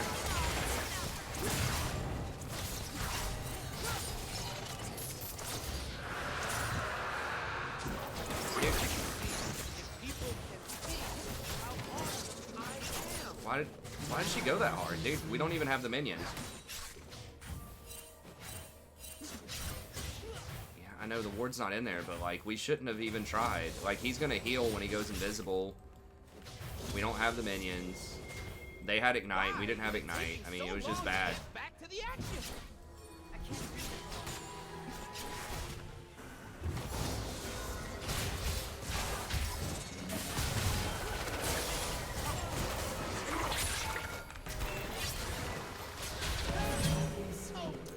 Really? How the hell much damage does that Q do? Okay, it did more than I thought it would.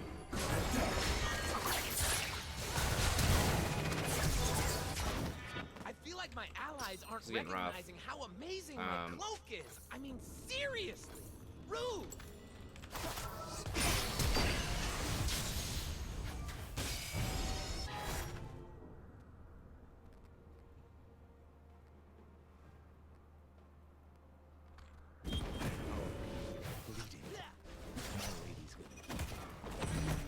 I've thought about Swifties. I'm not sure. Like, they're one of those feel-good things, but I'm not sure if they're actually that good. You know what I mean?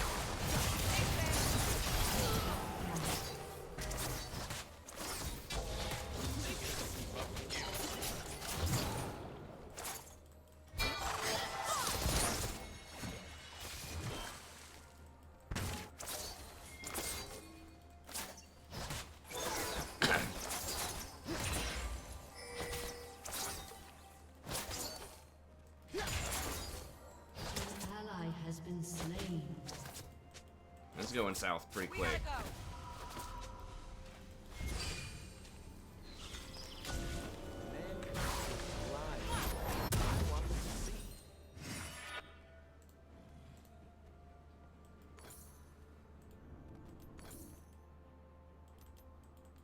I should have grabbed one more control word, probably. Why do you never say yes? Because then, I wouldn't get to hear you ask.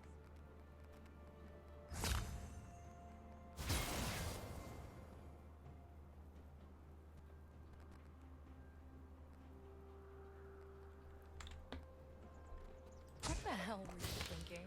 Back there? Yes. I wasn't. I never think. Ugh, thinking.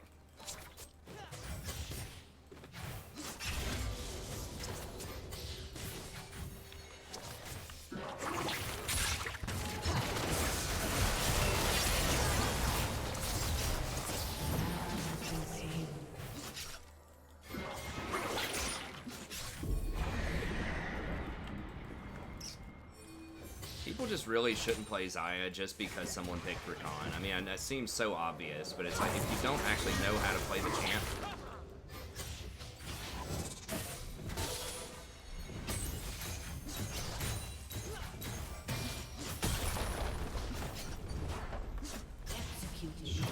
how did he even... Did he auto-attack me or something? I'm honestly not even sure how he got aggro.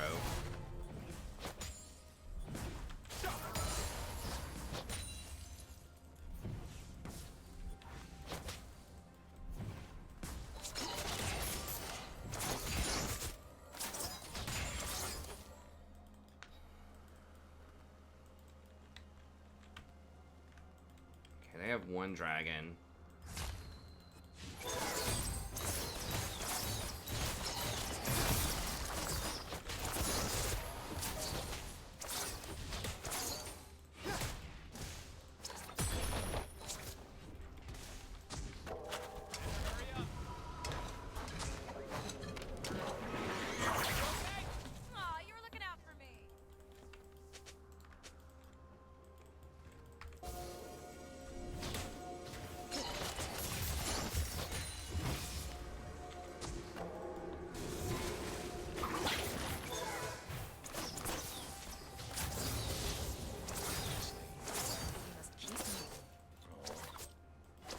Those two are pretty hard to gank.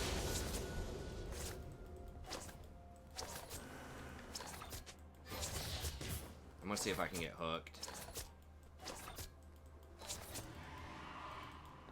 Hey, Zaya. Yeah? You sexy.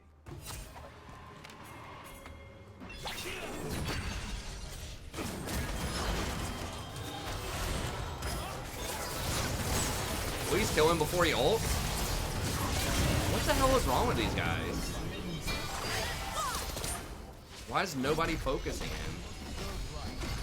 An ally has been slain.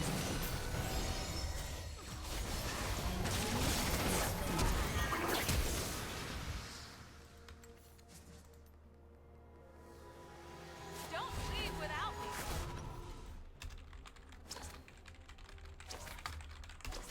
Zaya? I think we got a problem. Think or no?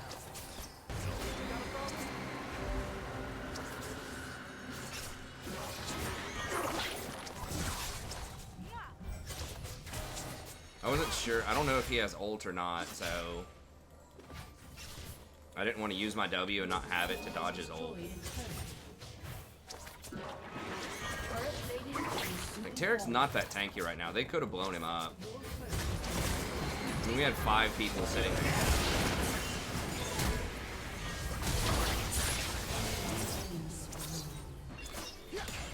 Once that TP starts, he has to, like, not do that.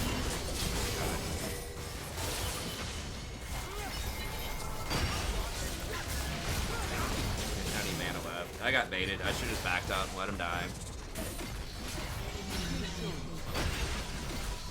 Bored now.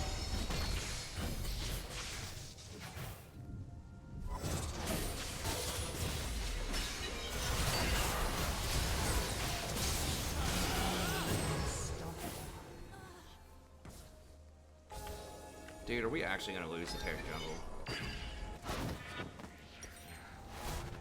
Alright. Well, I'm bored. Shut down. We still maybe win. It's getting rough out there.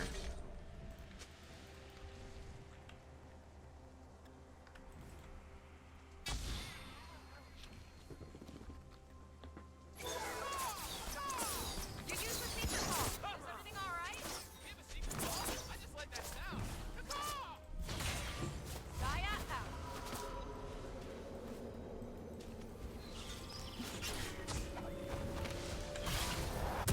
Yeah, might as well. I can't defend that by myself. It's not safe.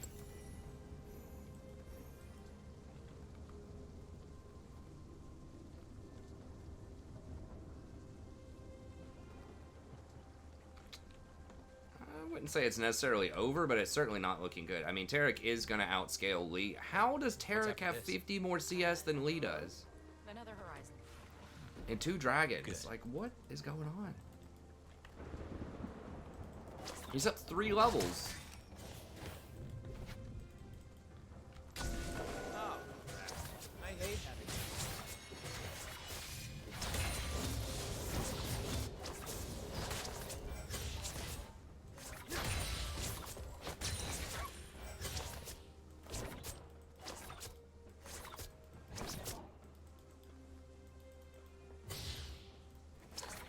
Found one.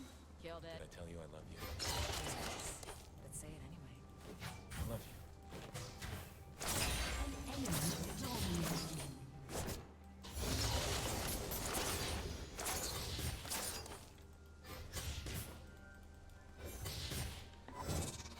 What are those I don't know if I'm quite ready to cash it in right now. I mean, I think there's a chance, maybe?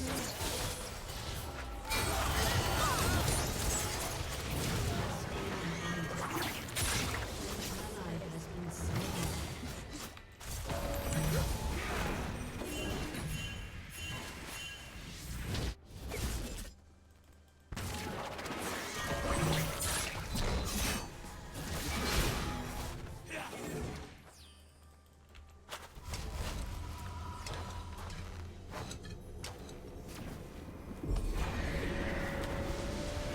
No, it was 100%. It's not all about the jungler, man. The other 3 people on the team were ridiculous. The game that we dodged. I mean, the jungler is important, but not so important that you can have 3 other people that are playing clown champs they have no experience on.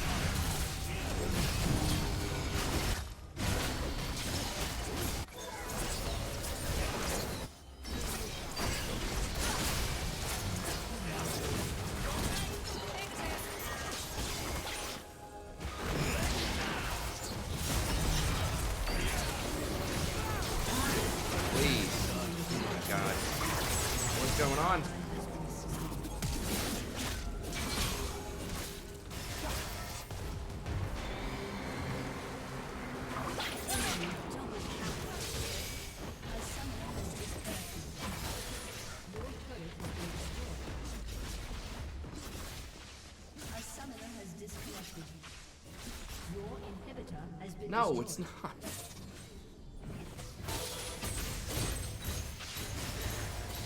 You don't want just open borders everywhere. The point is not to stop it. The point is to slow down the rate at which it progresses so that the hospital systems can handle it. There's a big difference in having like 5,000 cases per day over a year or something like that in a hospital versus having, you know, 3 months of 50,000 cases in the hospital system.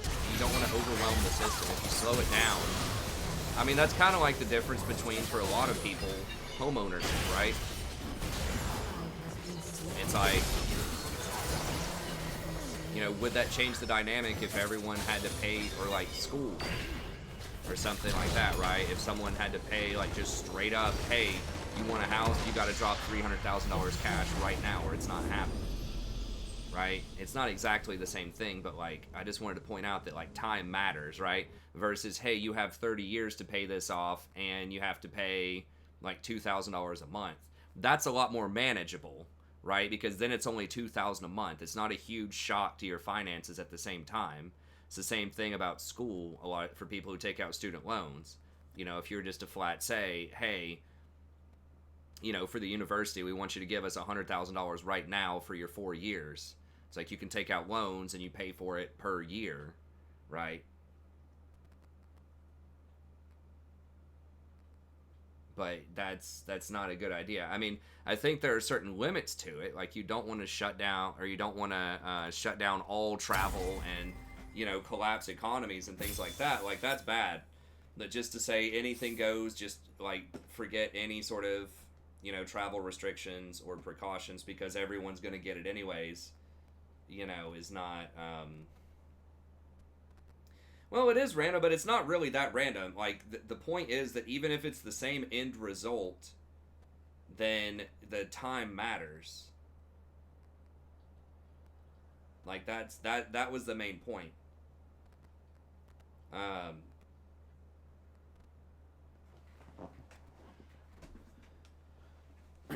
So yeah, even if, you know, even if it is literally the same amount of people are going to get sick, which I think if you do that social distancing thing over time, you will have less people that do get sick overall, although it'll still be a lot. But even if it were literally the exact same number, if you just spread those cases out over a year versus over 2 months, then that's good. Yeah, that's why they're stopping large gatherings, to try to slow the progression of it down. And that's why there are some travel restrictions.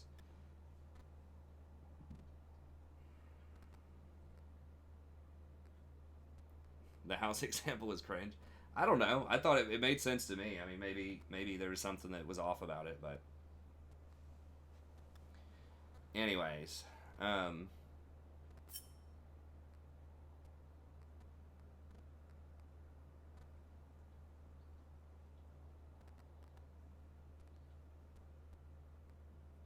it does. I mean, it depends. I think in certain circumstances, yes. Like, and European countries are doing that probably. I mean, Italy's doing that to its own population. You know, where you don't want, like, a bunch of people from your country going to Italy right now and, you know, hanging out for a couple of weeks and then coming back, right, without any sort of restrictions whatsoever on that. You know, at the bare minimum, it needs to be, you know, like, checking stuff, quarantine, and things like that. Yeah, it's -6 from dodges. I dodged twice earlier today.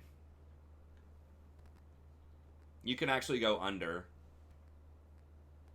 0. But anyways, that's got to be it for me tonight. Thank y'all for tuning in.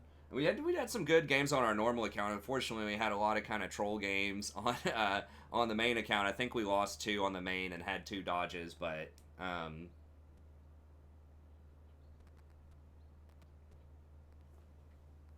anyways, okay.